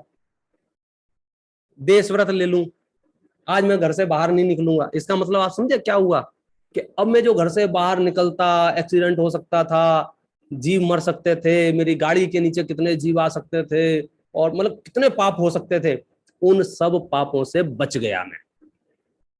तो प्रतिज्ञाएं आपको फंसाती नहीं है, प्रतिज्ञाएं आपको बचाती हैं। ऐसे ही ये रात्रि भोजन का त्याग आपको फंसाएगा नहीं, आपको बचाएगा, आपको गौरवान्वित महसूस होंगे, आप शारीरिक रूप से स्वस्थ होंगे, आप मानसिक रूप से स्वस्थ होंगे, और उस शारीरिक मानसिक स्वस्थता में तत्व का अभ्यास करके, जिनवाणी के गहरे सिद्धांतों को समझकर आप सम्यक दर्शन की प्राप्ति करेंगे, आप सम्यक ज्ञान की प्राप्ति करेंगे, आप सम्यक चारित्र की प्राप्ति करेंगे, आप मोक्ष मार्ग में सरपट दौड़ेंगे और सिद्ध इस्लाम में जाके अनंत काल तक आनंद लूटते रहेंगे। सिर्फ किस वजह से मालूम है? ये 10-20 साल नियम संयम से रहने से। बोलो कितना सस्ता सौदा है। और 10-20 साल तुमने ठूस ठूस के खा भी लिया, मैं कह रहा हूँ 24 घंटे ऐसे जबरदस्ती मुंह खोल के जबरदस्ती ठूस ठूस के खा भी लिया, तो क्या अमर हो जाओगे? आप बताओ। अवार्ड मिलने वाला है कोई? ना उठा जाएगा, ना बैठा जाएगा, ना चला जाएगा, ना फिरा जाएगा। स्वर्ग नरक छोड़ दो, इस जीवन को भी यदि कष्टमय नहीं बनाना है तो धर्म ग्रंथों में किए गए व्यवस्थित चरणान योग का उपयोग करो। हाँ, अतिरेक ना करो। ऐसे कोई व्रत मत पालो जिससे वात पित्त कफ का संतुलन बिगड़ता हो, लेकिन ऐसा अनाचार भी मत करो जिससे समझो सिवाय हिंसा, झूठ, चोरी, कुशील के अलावा कुछ नहीं होता हो। इसलिए रात्रि भोजन मैं नहीं समझता हूं कोई बड़ी क्या कहना चाहिए, बड़ी समस्या है। इसको छोड़ने से कोई डिस्टरबेंस होगा। मैं उल्टा ये कहता हूं, जिन घरों में रात्रि भोजन नहीं होता है उन लोगों के पास समय कितना है। आज मैं पता निश्चिंत होकर आपको सुना रहा हूं, और आप निश्चिंत होकर सुन रहे हैं। मालूम है क्यों? क्योंकि रात्रि भोजन का त्याग है। और रात्रि भोजन का त्याग नहीं होगा तो ये डिनर टाइम वाले तो खिसक गए होंगे जा रहे हैं, बोले खाना खा के आ रहे हैं। तो ये रात के 11-11 बजे तक बेचारे लगे रहते हैं। मुझे बड़ी दया आती है रात्रि भोजन जिन परिवारों में होता है उनकी महिलाओं पर। बेचारी वो रात के 11-11 बजे तक वो बनाते रहते हैं, फिर बचे हुए बर्तन थक जाते हैं तो माज पाए नहीं माज पाए सुबह के लिए रख देते हैं, फिर उसमें जीप पड़ते रहते हैं, और सुबह 6 होके 6 बजे फिर उनको काम पे लगना पड़ता, बनाओ नाश्ता। तो सुबह 6 बजे से लेकर रात के 11 बजे तक ये नौकरों की तरह लगे रहते हैं। कोई रियायत नहीं है, क्योंकि घर के सब सदस्य रात्रि भोजन करते हैं। और रात्रि भोजन छोड़ दें तो उन महिलाओं को शाम को 6 बजे छुट्टी मिल जाती है काम से। अरे नहीं भी धर्म करोगे तो भाई साहब जिंदगी तो शांति से जियोगे, बच्चों के साथ अष्टाचंग वो क्या करेंगे, लूडो तो खेल लोगे। लेकिन यदि रात्रि भोजन करते रहोगे तो आप किसी काम के नहीं बचोगे, ना लौकिक दृष्टि से और ना पारलौकिक दृष्टि से। रही बात समस्याओं की, तो देखो समस्याएं तो सन्मार्ग में ही आएंगी। कुमार्ग में काय की समस्या? नरक जाने में क्या समस्या है? त्रेंच गति में जाने में क्या समस्या है? अनंत जीव राशि है जो संसार का परिभ्रमण कर रही है, उन्हें कोई समस्या नहीं है। समस्या और संघर्ष तो सत्पुरुषों के जीवन में आते हैं। इसलिए आप उन समस्याओं का सामना करो, डट के सामना करो, और उनका निराकरण करते हुए मोक्ष मार्ग में आगे बढ़ो। इस पद्धति से आप रात्रि भोजन के प्रति अपने परिणामों को दृढ़ करें, और फिर आप में इसमें कोई शंकाएं हो, कोई समस्याएं हो तो अपन उसकी परिचर्चा अपन यहाँ पर अभी और कर लेंगे। बराबर है? जी जी, बहुत सुंदर। अगर किसी को भी कोई प्रश्न है तो आप अपना हैंड रेज करके पूछ सकते हैं। जिसके भी हैंड रेज होंगे उनसे पूछा जाएगा। पहले मैं एक क्वेश्चन पूछ लूं? जी हाँ। मतलब जैसे हमने रात्रि भोजन त्याग, तो इसमें रात्रि जैसे हमने भोजन की बात की ना कि भोजन में अन्न और बिना अन्न का ऐसा कोई विभाजन नहीं है, तो रात्रि के संबंध में मुझे कुछ प्रश्न है। मतलब बहुत सारे वाक्य सुने हैं, बहुत सारे मत हैं, तो आप बताइएगा कौन सा सही है। ऐसा सुना है कि जैसे हर डेली न्यूज़पेपर में टाइम आता है कि आज का सनसेट इतना है, या अभी मैंने गूगल किया कि आज का सनसेट था 6:22 पे, तो 6:22 के बाद नहीं खाना वो। दूसरा सुना है कि जिस समय का सनसेट हो उससे 48 मिनट पहले से नहीं खाना। तीसरा ऐसा सुना है कि जो संधि काल होता है उसमें ज्यादा हिंसा होती है, तो शाम को नहीं खाना, मतलब उसमें ज्यादा हिंसा रहती है। और चौथा जो हमें पता ही है कि लोग ऐसा नियम ले लेते हैं कि मैं 7 बजे तक नहीं खाऊंगा, 6:30 तक नहीं खाऊंगा। तो क्या एक्चुअल में क्या होता है रात्रि भोजन का त्याग? बहुत बढ़िया। देखिए, रात्रि भोजन के संबंध में बहुत स्पष्ट है। सूर्य उदय के 2 घड़ी बाद और सूर्यास्त के 2 घड़ी पहले का जो समय है वो अपने दिन का समय होता है। और अपने यहाँ सुबह सुबह तो खाने में कोई समस्या है नहीं, क्योंकि सब लोग नहा धो के उठ के मंदिर जाते हैं, पूजा पाठ करते हैं, आहार वगैरह देते हैं, उसके बाद ही भोजन ग्रहण करते हैं। समस्या आती है शाम के भोजन में, और ये समस्या खास करके उन लोगों को आती है जिनकी लाइफ स्टाइल वेस्टर्न कल्चर पे डिपेंड है, जिनकी लाइफ स्टाइल में ब्रेकफास्ट इंक्लूड है। क्योंकि जैसे ही आप एक बार ब्रेकफास्ट ले लेते हैं तो आपके पेट में कुछ ना कुछ पहुंच जाता है, और जैसे ही कुछ पहुंच गया और वो मात्रा में थोड़ा भी ज्यादा पहुंच गया तो फिर आपका लंच लेट हो जाता है, भोजन लेट हो जाता है। और भोजन लेट हो जाता है तो शाम को फिर आपको भूख नहीं लगती है। फिर मन मार के आधे जनी तो शाम को इसलिए भोजन करते हैं कि खा लो भैया, नहीं तो रात को भूख लगेगी। ऐसे भी वाक्य मैंने सुने हैं। इसलिए सबसे पहले ब्रेकफास्ट यदि आप करते हैं तो आप ब्रेकफास्ट फ्रूट का करें, फलों का ब्रेकफास्ट करें।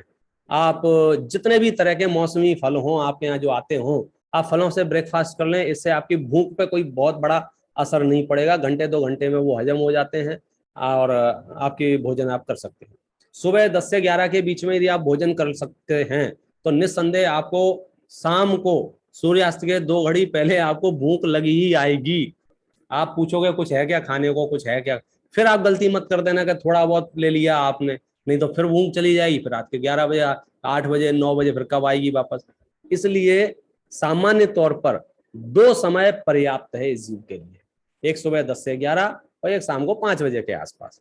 कोई विशेष शरीर से कमजोर हो तो वे सुबह सुबह ब्रेकफास्ट यूज कर सकते हैं, और दिन बड़े होते हो तो दोपहर में ब्रेकफास्ट यूज कर सकते हैं। और ब्रेकफास्ट के सबसे बढ़िया चीज है फलाहार।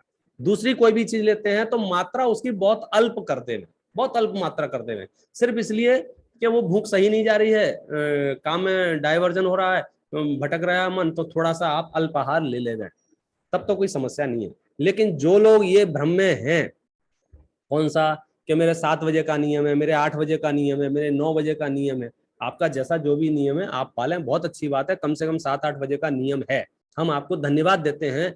लेकिन ये भ्रांति ना पालें कि मैं रात्रि भोजन का त्यागी हूं। ब्रांडिंग गड़बड़ी ना करें।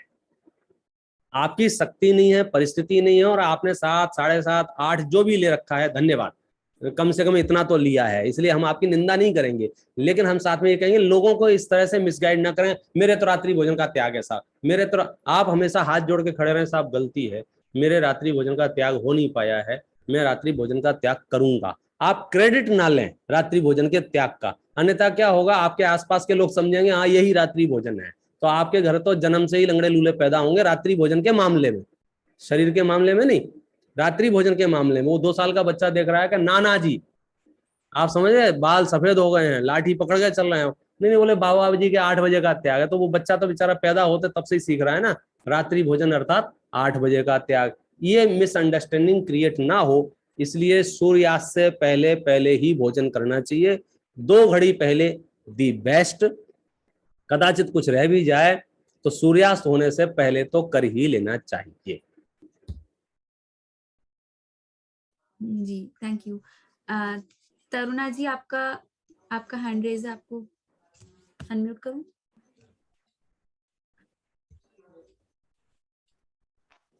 जय जैन भाई साहब। जय जिनेन्द्र। भाई साहब, मेरा प्रश्न था कि जैसे रात्रि में किसी स्त्री का खुद का भोजन पानी का त्याग है बिल्कुल जी, लेकिन उसे फैमिली के क्राइसिस के कारण फैमिली को देना पड़ता है, तो इसमें भी दोष ही लगेगा? बिल्कुल, ये पूर्ववत समझना चाहिए। जैसे किसी ने परिस्थिति बस 7 बजे 7:30 8 का नियम लिया है, लेकिन अंदर में उसे स्वीकार करना चाहिए कि ये 100% सत्य नियम नहीं है। ऐसे ही आपने जो नियम लिया है उसने उसमें क्या लिया है। नियम भी आप कंडीशनल लेते हैं ना, जैसे मैंने जिन मंदिर का नियम लिया तो उसमें एक कंडीशन ये थी कि भाई यात्रा के काल में, जब ट्रेन में ही हूँ, 2-2 दिन की ट्रेन है, 1-1 दिन की ट्रेन है, तो यात्रा के काल में छूट है। तो ऐसे ही आपने जो नियम लिया है वो कैसा है, अपने लिए नियम लिया है या ऐसा नियम लिया है मैं भोजन करूंगी भी नहीं और कराऊंगा भी नहीं। तो आपका जैसा नियम है उसके हिसाब से दोष लगते हैं, पहली बात। दूसरी बात यह है कि आप नहीं करते हैं, ये बहुत बढ़िया बात है, और यदि आपको कराना भी नहीं पड़े तो ये उससे और सुंदर बात है, लेकिन दोनों समान नहीं है। कभी ऐसा नहीं समझना कि दोनों समान है, अब कराने में पाप तो लगता ही है, इसलिए चलो अब मैं भी कर ही लेता हूँ या मैं भी कर ही लेती हूँ। इस मार्ग में आगे नहीं बढ़ना। उपदेश तो जो दिया जाता है ऊपर बढ़ने के लिए दिया जाता है। आप जो भोजन कराते हैं, पंडित लोग, विद्वान लोग उसमें भी खूब दोष बताएंगे, तो उससे आप ये ग्रहण नहीं कर लेना कि अब वो कराने में तो दोष लग ही रहा है इसलिए कर भी लो। नहीं नहीं, अगर आप कर भी लो पे आ जाओगे तो वो दोष 4 गुना 10 गुना 50 गुना ज्यादा हो जाएगा।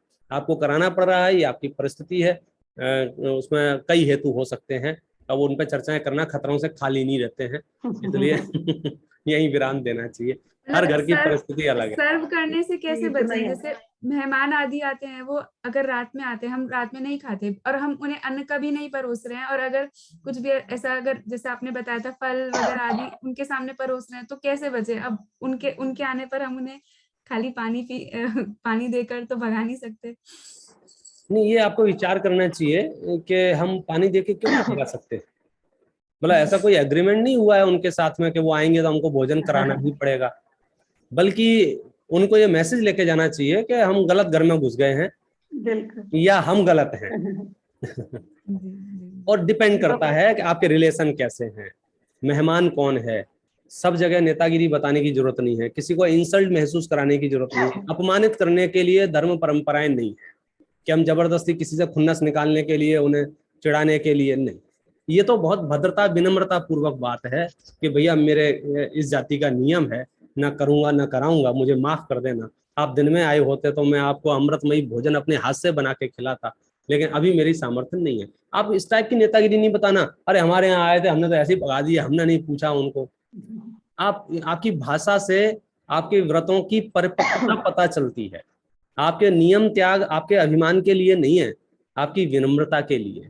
आपके नियम त्याग को देख के सामने वाला अगर नियम त्याग ले ले तो नियम त्याग है, और आप नियम नेतागिरी बताएं और दूसरे का अपमानित महसूस कराएं क्योंकि आपने उससे 4 दिन पहले छोड़ दिया है, उसके लिए भी नहीं है। इसलिए सावधानी तो यही रखना चाहिए, मेहमानों को भोजन ना कराना पड़े।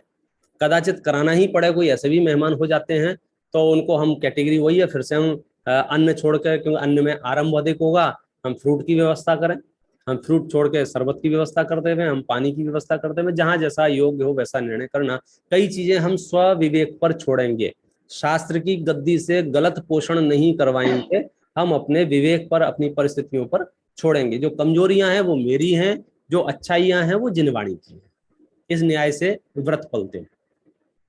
जी भाई साहब, आजकल बल्कि अगर छोड़ते हैं ना, ऐसा कि जैसे हमारा नियम है कि ना खुद करते, पानी भी नहीं पीते और कोई आता है बस, तो मेहमान भी ऐसे आने लगे हैं कि वो कहते हैं अगर दिन में जाना है तो किसी और रिश्तेदार के घर चल जाएंगे कि भोजन तो वहां मिल जाएगा, पर अगर हमारे घर रात को आ रहे हैं तो कहेंगे उनके यहाँ तो दूध ही मिलेगा, उसी टाइम पे पहुंचेंगे बस। बस यही हमारा गौरव है कि सब मनुष्य हैं और सब अंडरस्टैंड करते हैं। यदि आप पवित्रता से जिन व्रतों का पालन करते हैं तो सब आपको बहुत स्वीकार करेंगे, और आपको शुरुआत में हो सकता है व्यंग करें, लेकिन एक तरह से वो आपको भगवान मानने लग जाएंगे इस जी भाव में। अरे ये तो देवता है भैया, इससे बच के रहो। बिल्कुल।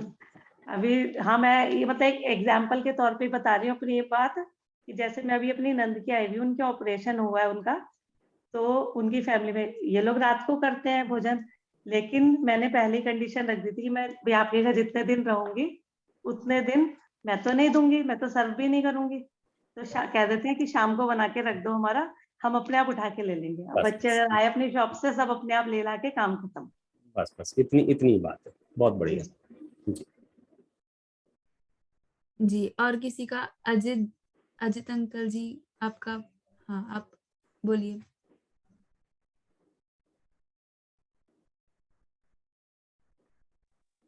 नेटवर्क की इशू है हाँ, शायद। वो उनकी स्क्रीन नहीं, बोलिए अंकल बोलिए। नाम फिर से एक बार रिपीट कर दीजिए। अजित बंदी बोरीवली वेस्ट से। जय जिनेंद्र। जय जिनेंद्र भाई साहब, जय जिनेंद्र, जय बोलिए। जिनेंद्र। मेरा एक क्वेश्चन था, जैसे शादी में कोई मेहमान आता है बाहर से, जी जिनका सफर लंबा होता है जी। और वो रात को आता है, तो फिर उसको खाना खिलाना कि नहीं खिलाना, निर्भर करता है आप, तो रखनी या नहीं रखनी। नहीं समझ गया, आप किस भूमिका में हैं वैसा निर्भर करता है, और मेहमान किस स्तर के हैं वैसा निर्भर करता है। नहीं, रिश्तेदार लोग वगैरह ही होते हैं। हाँ जी, रिश्तेदार ही होते हैं। समझ गया। रिश्तेदार भी अंडरस्टैंड करते हैं। यदि आपका पूरा जीवन बहुत धार्मिक है तो रिश्तेदार पता है होटलों पे इधर उधर खा खू के आपके घर में आएंगे और कहेंगे भाई साहब आप निश्चिंत रहो, हमारा भोजन हो गया है। हमारी छवि अगर उस जाति की है, और कदाचित कोई आ ही जाता है और आपको खबर है, तो आप दिन में बना के रख देवे। मतलब कहने का मतलब ये है कि जो अपवाद मार्ग होंगे उनका उपदेश नहीं दिया जाएगा। आप अकेले में मुझसे पूछेंगे तो मैं कह दूंगा हाँ करा देना यार, क्यों लड़ाई, लेकिन उसका उपदेश नहीं, वो कमजोरी के खाते में जाएगा, वो गौरव के खाते में नहीं जाएगा। सामने वाले को भी एहसान होना चाहिए, पता चलना चाहिए कि आपकी वजह से मुझे तकलीफ हुआ है, तो सामने वाला खुद ही संकोच करेगा। और आजकल तो वैसे ही वो गया जमाना, जब चाहे कोई आ जाता था, अब तो 3 फोन करके एक बार बेचारे आ पाते हैं, उसमें भी आप परमिशन दोगे तो। इसलिए अब पहले जैसी परिस्थितियां नहीं रह गई हैं। पहले दूर देश से लोग आते थे, साथ में भोजन नहीं लाते थे, और भोजन के लिए नहीं पूछना बहुत बड़ा अपराध माना जाता था। आजकल भोजन के लिए नहीं पूछना कोई अपराध नहीं माना जाता है, क्योंकि उसे पता है, वो तो उल्टा कहते हैं भैया आप आने से पहले खबर कर देते तो हम बना के रख लेते, तो हमने नहीं बनाया है। तो इस देश काल परिस्थिति व्रतों के अनुकूल है। आप निश्चिंतता से अपने व्रतों का पालन करिए, और कभी कोई परिस्थिति ऐसी बन ही जाए तो आप अपने स्वविवेक से उसमें निर्णय ले सकते हैं। कहीं भी अगर शादी के कार्ड में अगर लिखा दे कि भोजन व्यवस्था 7 बजे तक है और जी वो 9 बजे आता है, ठीक है ना, जी जी, तो फिर वो सामने वाले को बुरा नहीं लगेगा, हमको भोजन के लिए नहीं पूछा, बिल्कुल भोजन बिल्कुल, नहीं खिलाया। बहुत बढ़िया प्रश्न है। और हम सबको इन्होंने जो जिस ओर अपना इशारा किया वो ये है कि एक तो हमने सम्मान से कार्ड भेजा है उसको, 7 बजे का अपन ने लिख दिया है, लेकिन 7:30 बज गए, 8 बज गए, 9 बज गए, अब हम उसको वापस भेजते हैं, तो एक तरह का ये भी एक अपमान जैसा ही है सामने वाले की दृष्टि से। अपन भले ही उसको धार्मिक दृष्टि से देख रहे हैं, तो इसका क्या इलाज है? तो इसका पहला इलाज तो ये है कि जो लोग सार्वजनिक तौर पर रात्रि भोजन का त्याग चाहते हैं ना हो, उन्हें भोजन अधिकांश सुबह का ही रखना चाहिए। 10 बजे से, 11 बजे से, 12 बजे से। 12 बजे से आप भोजन चालू करोगे तो लेट लतीफ आदमी भी शाम के सूर्यास्त होने तक आ ही जाएगा, कोई लेट होगा नहीं। 12 बजे चालू होगा, 3 बजे तक, 4 बजे तक, इससे ज्यादा भोजन चलता नहीं है। तो हमें ये सावधानी रखनी होगी कि हम भोजन का टाइम शाम का स्लॉट ना सिलेक्ट करते हुए हमें आफ्टरनून का या मॉर्निंग का सेशन रखना चाहिए, ताकि वो समस्या हमारे सामने नहीं आए।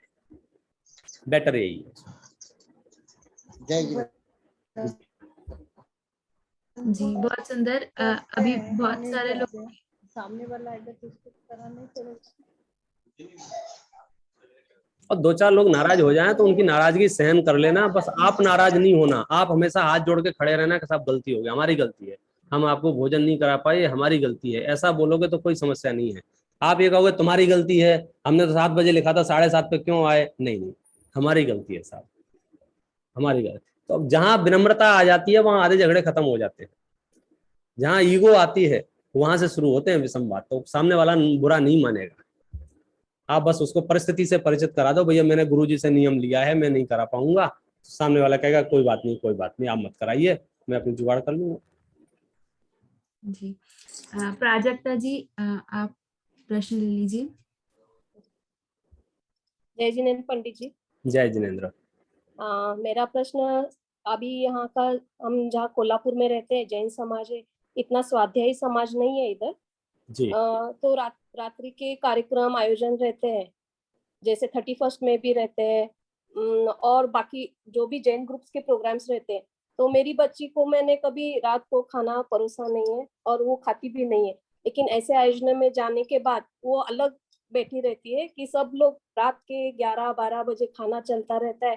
तो ऐसे में समाज का भी क्या कर्तव्य है कि देखो एक एक पक्ष अलग हो जाता है तो उनको लगता है बच्चियों को कि मैं अलग पढ़ती जा रही हूँ सबसे।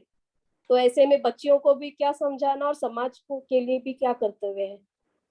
देखो, इसमें मुझे जो नजर आता है वो दो तथ्य नजर आते हैं।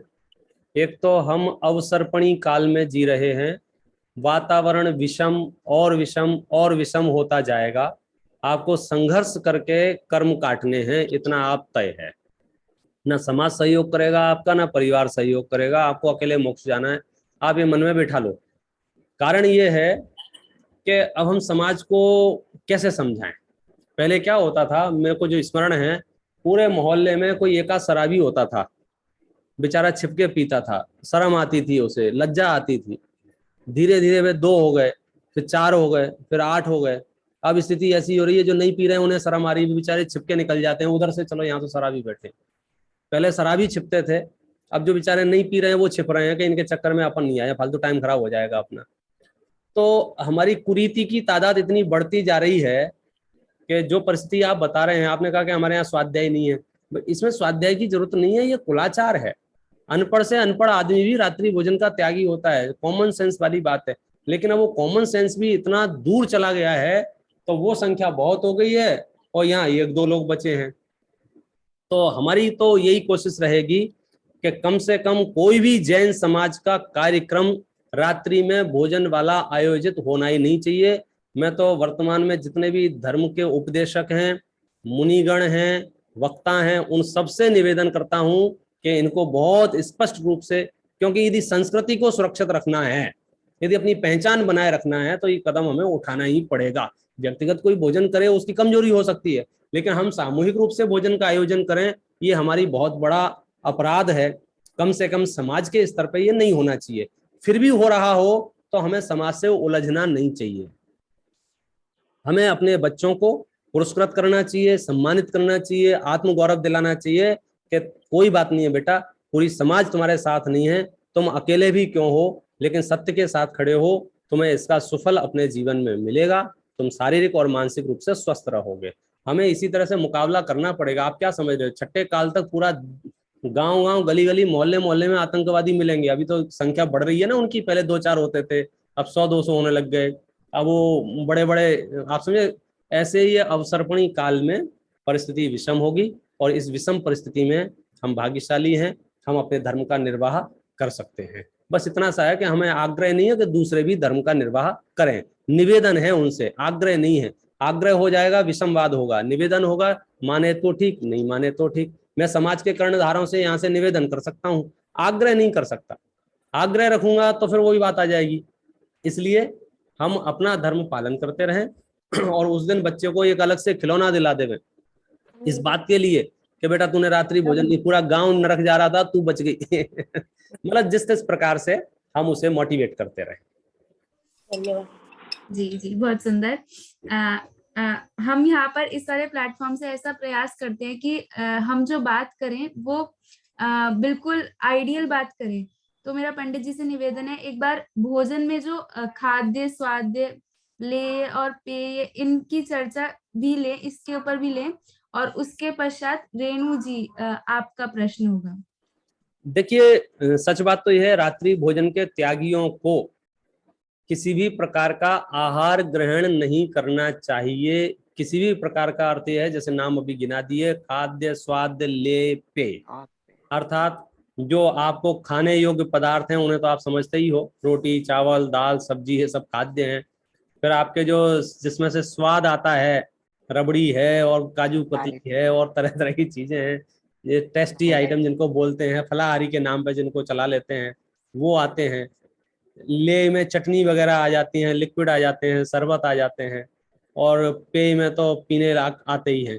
ले में कहीं कहीं लेपन भी अर्थ किया जाता है, तेल मर्दन करना, ये भी लेपाहार में शामिल कर लिया जाता है।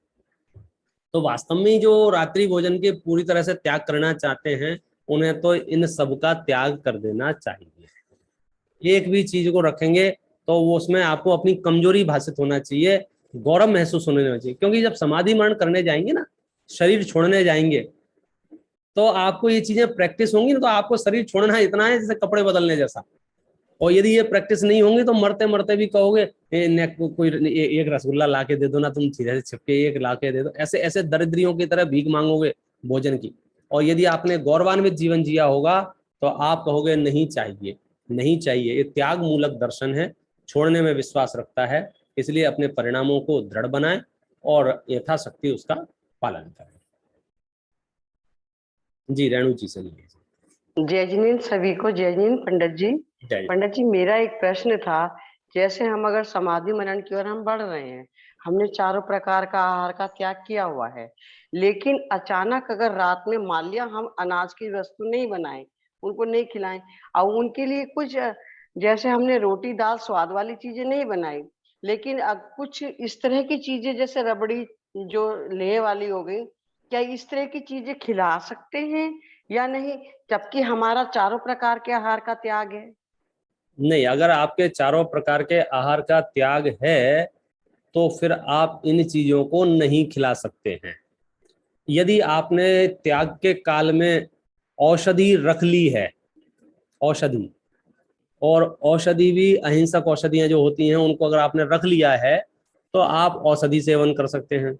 औषधि के तौर पर यदि आप कुछ को ग्रहण करना हो तो वो आप ग्रहण कर सकते हैं।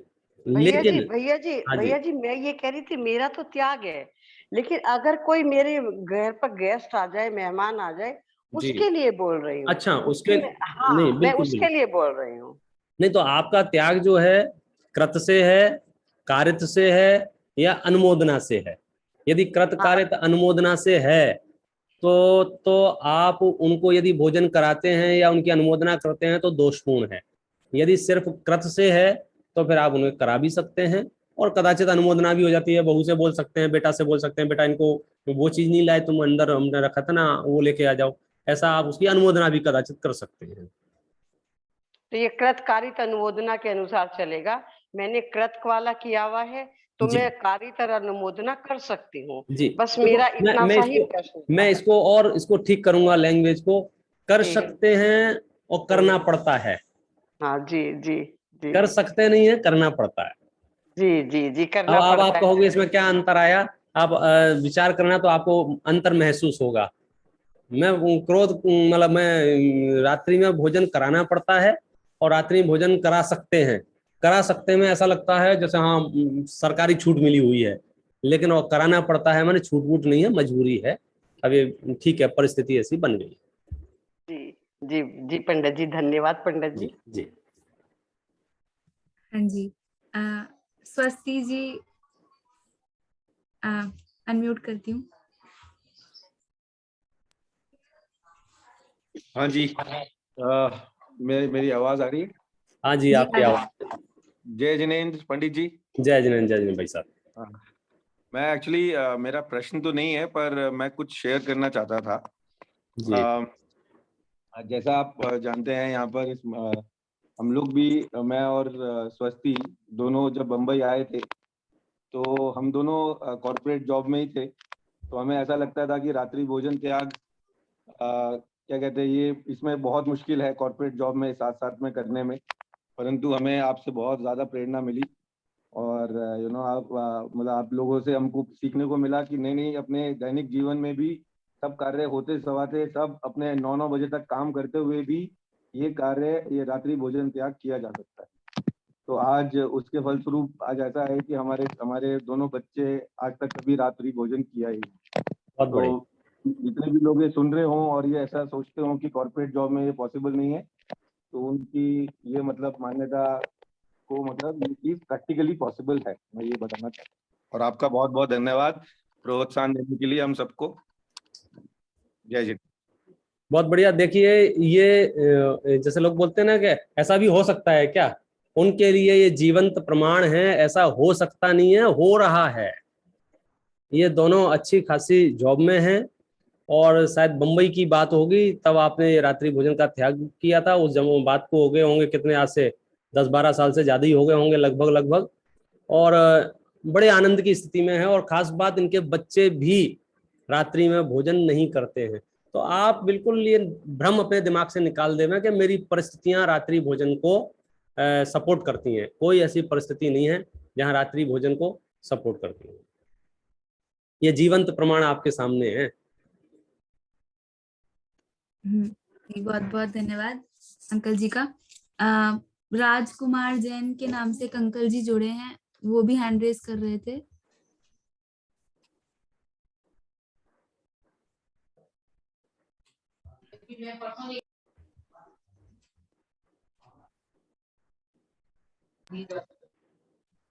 हाँ जी, अनम्यूट कीजिए। हाँ जी, वो अनम्यूट नहीं कर पा रहे हैं अंकल। कोई बात नहीं, आगे चलते हैं। अनम्यूट कीजिए अपने आप को। हाँ, कर लिया जी, बोलिए। ये एक्चुअली रात्रि भोज का विषय एक बहुत गहन विषय है, और खाली अगर हम पंडित जी से ही पूछें कि हम ये करें और ये नहीं करें, तो ये चीज थोड़ी सी गलत हो जाती है। हम अगर जैसे सीनियर सिटीजन हैं और हम अपने बच्चों की शादियां या पूरा व्यवहार दिन में अगर करना चाहें, या ये प्रतिज्ञा लेवे कि हम दिन में करें, तो ये रात वाला मामला वैसे ही टल जाता है।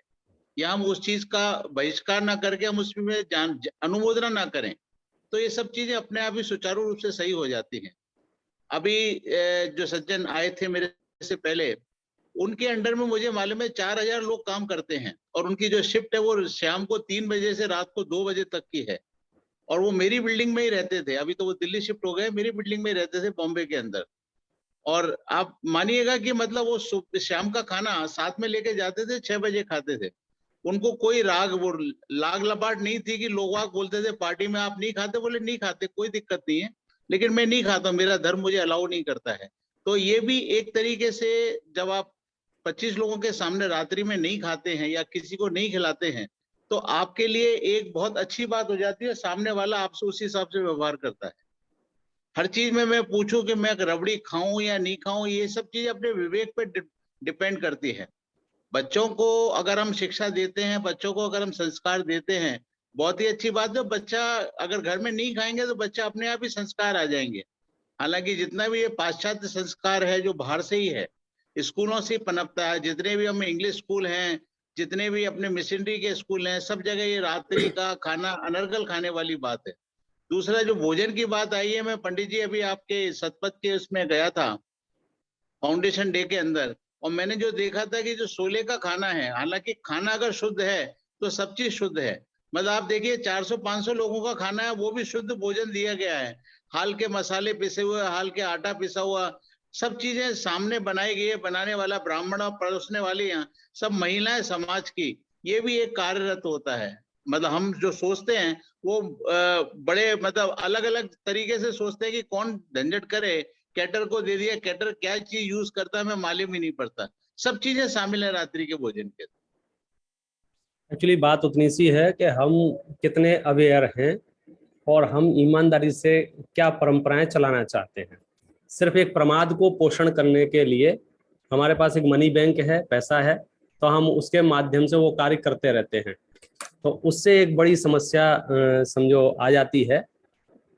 और उस समस्या के कारण से वो सारी चीजें अपने और विचित्र होने लग जाती हैं। उसकी जो विचित्रता है वो अलग टाइप की हो जाती है। इसलिए यदि हम सक्रिय हैं, अभी जैसे एग्जाम्पल कहा ना, ये वो उदाहरण है 4-4 हजार लोग जिनके अंडर में काम करते हैं, और सब पब्लिकली आप रात्रि भोजन नहीं करते हैं सूर्यास्त से पहले, कितने लोग आपसे प्रेरित होते हैं आप कल्पना नहीं कर सकते हैं। इसलिए प्रेरित होवे और बस मन को पक्का बनावे। रही बात पूछने की, कन्विंस होने की, करने की, तो ये बहुत बढ़िया चीज है। देखिए हर एक की परिस्थिति अलग अलग। ये चरणान योग का विषय है, मालूम है? चरणान योग एक जैसा नहीं थोपा जाएगा। द्रव्यान योग का विषय होगा, वो एक जैसा कहा जाएगा कि आपकी अनुभूति और सिद्धों की अनुभूति एक जैसी है। लेकिन चरणान योग के विषय में हमेशा ये वैरायटी रहेगी।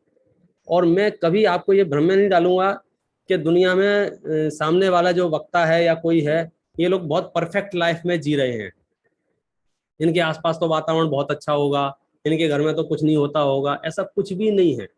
कौवे सब जगह काले होते हैं, आपको बच के चलना है। आप ये समझ लीजिए, आप जिस देश में, जिस समाज में, जिस परिवार में जहां भी हैं, आप बच सकते हैं। आप ये धोखे में नहीं रहे मैं कुर्ता पजामा पहन के बैठ गया हूं तो मेरा पूरा खानदान एकदम सीधा मोक्ष जाने वाला होगा, कोई गारंटी नहीं है इस बात की। सबकी अपनी अपनी जीवन यात्रा है और अपने अपने निर्णय है। मैं उनको देखकर परेशान भी नहीं हूं और मैं उनके चक्कर में भी नहीं आ जाऊं। वे लोग मुझे प्रभावित भी नहीं कर पाएंगे और मैं उनके समझो उसमें भी नहीं आ जाऊँ इन्फ्लुएंस में कि चलो अब कोई नहीं मान रहा है तो मैं भी खा लेता हूँ। नहीं भाई साहब, पूरी दुनिया इधर से उधर चल हिल जाए, अपन उसमें शामिल नहीं हो सकते हैं। ये दृढ़ता आपको बहुत संबल प्रदान करेगी। जी नेक्स्ट। जी आशीष भैया आपका हैंड रेज है। हाँ जी, अभी जैसे कि अभी कॉर्पोरेट वर्ल्ड की बात आई, जो सज्जन आए थे पहले, मैं भी कॉर्पोरेट वर्ल्ड से ही हूँ। तो अभी मैं चेन्नई यात्रा पे गया था। मैं जनरली 2 टाइम भोजन करने की अब मैं आदत डली है मेरे को। तो अगर अर्ली मॉर्निंग 7 बजे हो गया, 8 बजे हो गया, तो फिर 2 बजे कर लिया सेकंड बारी में, और 10-11 बजे हुआ तो शाम को 4-5 बजे कर लिया। तो चेन्नई यात्रा में भी ऐसा हुआ, जैसे दिन में भोजन हो गया, सुबह हो गया और दिन में भोजन हो गया 2 बजे के आसपास, 3 बजे के आसपास। तो उसके बाद रात को ना तो भोजन किया और ना ही पानी पिया। और मैं जनरली ऑफिस का काम मेरा 1 बजे तक चलता है रात को। तो इस तरह से डेली शेड्यूल भी चलता है। तो ऐसा है नहीं कि डिमांड है शरीर को, बॉडी को, और चाहिए अपने को, तो किया जा सकता है। अपने अंदर सामर्थ्य है, बस हम हमारी सामर्थ्य छुपी रहती है, उसको हम पता कर लें तो बहुत अच्छा रहेगा सभी। यही था। देखो मैं तो आपसे एक और बात कहना चाहूंगा, ये उतनी बड़ी चीज है नहीं जितनी बड़ी हमें बतानी पड़ रही है, क्योंकि हमारे जो कुल परंपरा से उपलब्ध चीजें थी, हमें तो मेहनत करनी है सम्यक दर्शन पर, हमें मेहनत करनी है आत्मानुभूति पर, हमें मेहनत करनी है भेद विज्ञान पर, हमें मेहनत करनी है 7 तत्वों को समझने पर, हमें मेहनत करनी है 4 अनियोग को समझने पर, हमें मेहनत करनी है मोक्ष मार्ग कैसे पलता है। ये हमारा दुर्भाग्य है कि हमें मेहनत करनी पड़ रही है ABCD पर। ये तो जन्म से ही, पैदा होते ही वातावरण मिलना चाहिए, फिर भी नहीं मिल पाया है तो अपन मेहनत भी करेंगे और प्रेरणा भी देंगे। और उसके लिए साक्षात प्रमाण होने की वाली बात है ना कि भाई आप तो पंडित हो, आपको क्या पता, कि भाई साहब कोई पंडित नहीं है, मतलब सबकी स्थिति लगभग एक जैसी है। मैं अपनी बता रहा हूँ, मुझे अच्छे से याद है 7वीं 8वीं कक्षा के बाद कभी पानी के अलावा कुछ भी ग्रहण करने का अवसर प्राप्त नहीं हुआ। फिर जयपुर रहे तो वहां तो कुछ दिक्कत ही नहीं है। फिर जब बंबई जाने का योग बना तो फिर मतलब आप समझ लो देश विदेश सब जगह कभी भूखे रहे, कभी उपवास किया, कभी केले खाए, कभी नारियल पानी पिया, कभी कुछ किया, लेकिन अनाचार की प्रवृत्ति को नहीं बढ़ने दिया। तो उससे राहत ये है कि कर्म भी फिर उस जाति की व्यवस्था बनाता है जहां आपको ये सब सुकून सुविधाएं मिल जाएं। इसलिए 2-4 10-20 उपवास भी हो जाए रात्रि भोजन त्याग के चक्कर में, तो वे उपवास कर लेना, लेकिन रात्रि भोजन को कमजोर नहीं होने देना। बात इतनी सी। जी, सौदा महंगा नहीं है। नहीं बिल्कुल सस्ता है। मुझे एक प्राजक्ता जी का हैंड रेज दिख रहा है। अगर इसके अलावा किसी और का भी प्रश्न होता है तो उनका प्रश्न लेकर लेंगे, नहीं तो प्राजक्ता जी ले लीजिए। मेरा हुआ है स्वस्ति जी, मेरा हुआ है प्रश्न। अच्छा हो गया है। हाँ सुलभ भैया आप एक बार।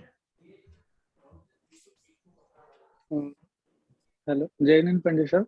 जय जिनेंद्र। पंडित जी, मेरा एक प्रश्न है कि जैसे रात्रि भोजन का त्याग करने की भावना उत्पन्न हुई है, तो कभी कभी ऐसा होता है ना कि एक नियम लेने के लिए और भी बहुत सारी चीजों को ध्यान में रखना चाहिए, तब जा करके हम उस नियम का फॉलो कर पाते हैं।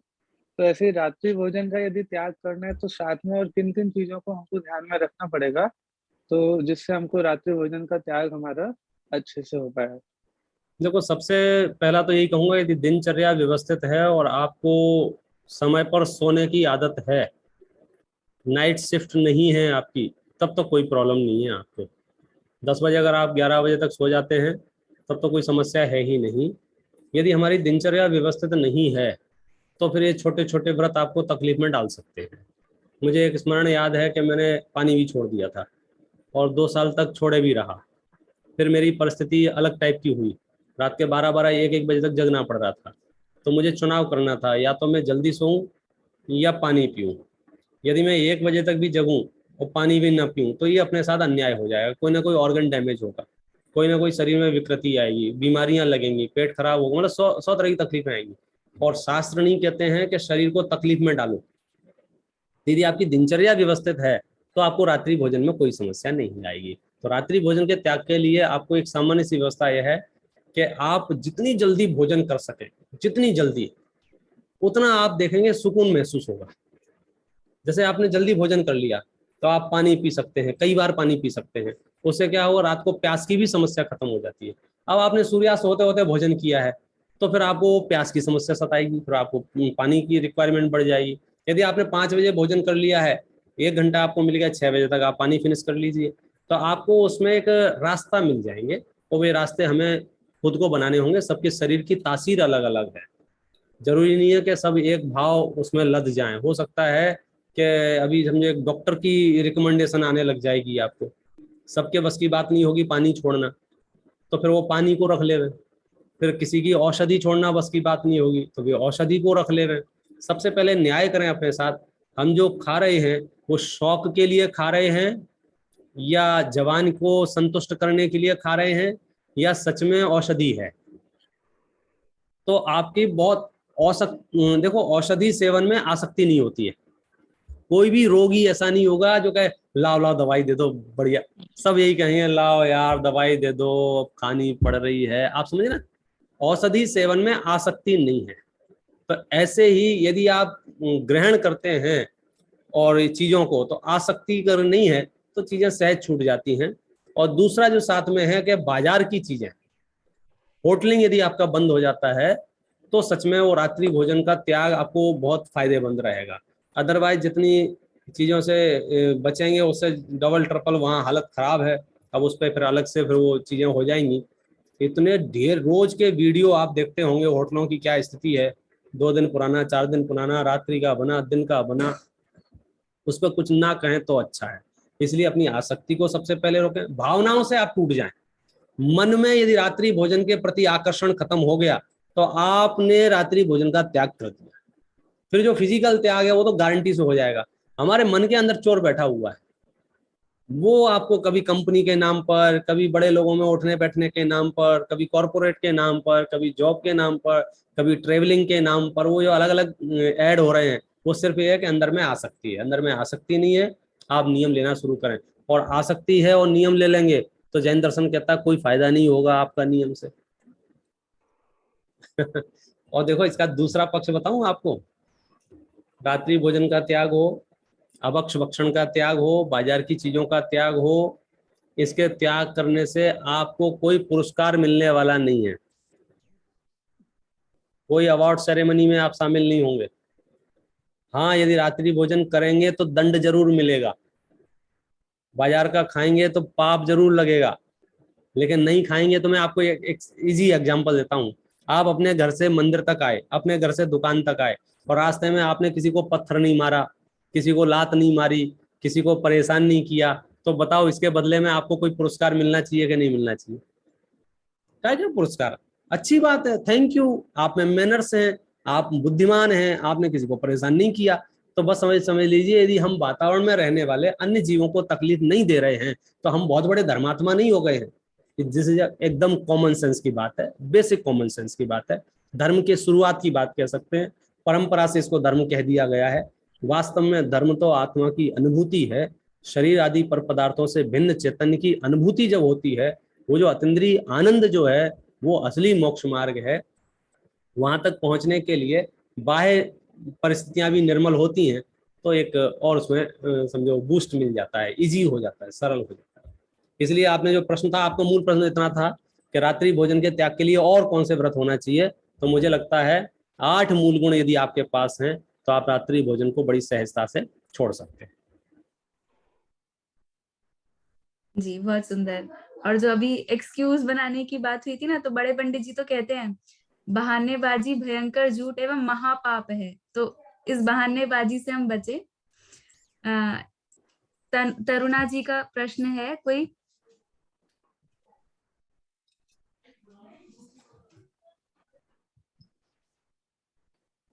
एक विषय रिकमेंडेशन आ रहा है डायरेक्ट मेरे पास के बाजार के खाने पर भी आप कोई सेशन लीजिए। इन्होंने लिए होंगे पहले भी।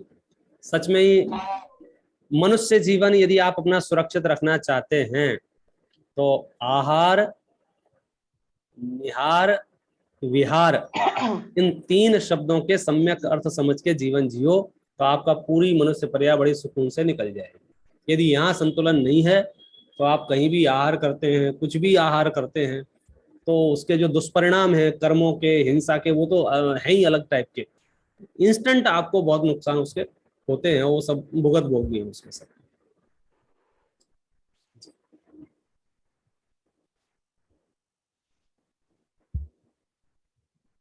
अब प्रश्न ले लीजिए अगर कोई हो तो। हाँ भाई साहब, मेरा एक प्रश्न है जी कि जैसे आजकल बड़ी कुरीतियां चल रही, जैसे कि आप म्यूट हो गई हैं। ठीक है, अब आ रही है बात। 31st ईव आजकल सेलिब्रेट करते हैं लोग, तो बच्चों को 31st, लगता है कि अच्छा। हाँ जी, वो न्यू ईयर ईव होती है ना जो, उसके नाम से। हाँ, तो बच्चों को लगता है कि सभी जाते हैं, आप हमें कभी कहीं जाने ही नहीं देते, हमने कभी कुछ देखा ही नहीं ऐसा इन लोगों का।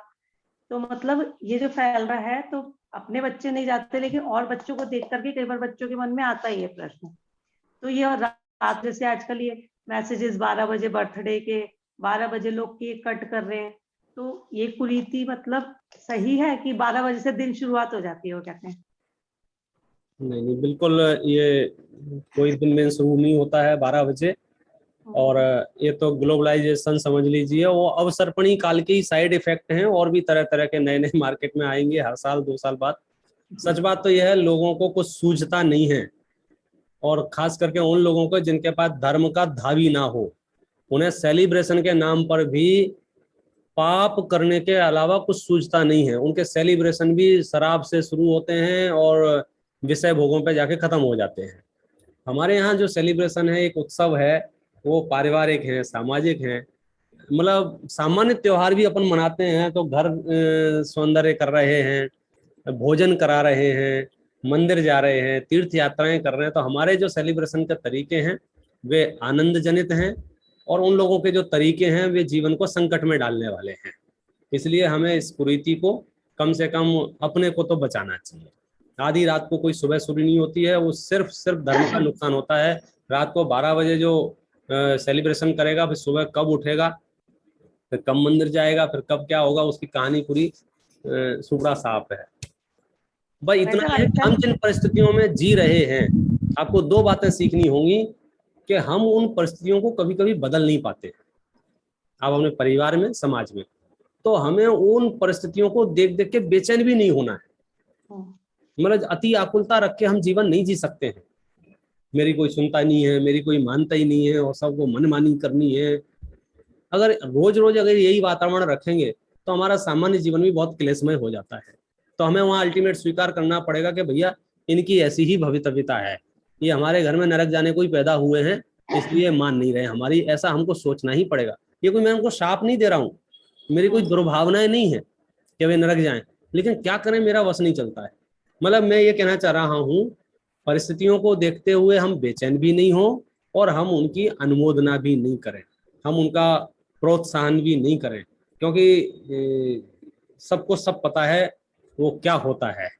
मतलब कोई अपरिचित नहीं है, खास करके मीडिया के दौर में एक एक माता पिता को, एक एक पेरेंट्स को ये वस्तुस्थिति मालूम है कि उस लाइफ स्टाइल के दुष्परिणाम कितने हैं। फिर भी अगर कोई कुएं में कूदना चाहता है तो हम तो यही कहेंगे एज यू विश उसमें हम क्या कर सकते हैं भाई। सावधानी हटी, दुर्घटना घटी। उसका दूसरा उपाय ये भी है, एक मुझे अभी ख्याल आ गया तो कहता हूँ, सत्संगति बहुत जरूरी है।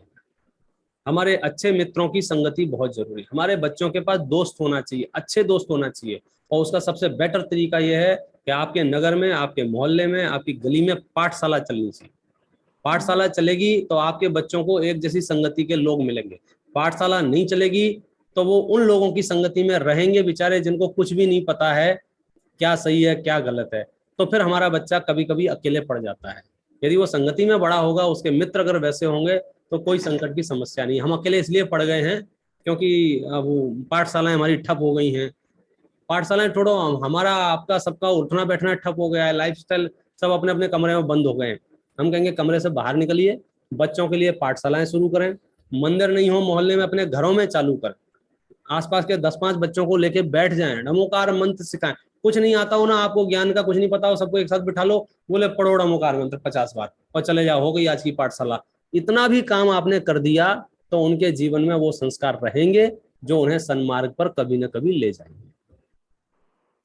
मिले तो एक दूसरे से सत्संगति वाले लोग, सत्संगति वाले मिलेंगे तो उनसे सीखेंगे, कुसंगति वाले मिलेंगे तो उनसे सीखेंगे। हम बुद्धि पूर्वक ऐसे प्रयास करें कि सत्समागम बना रहे।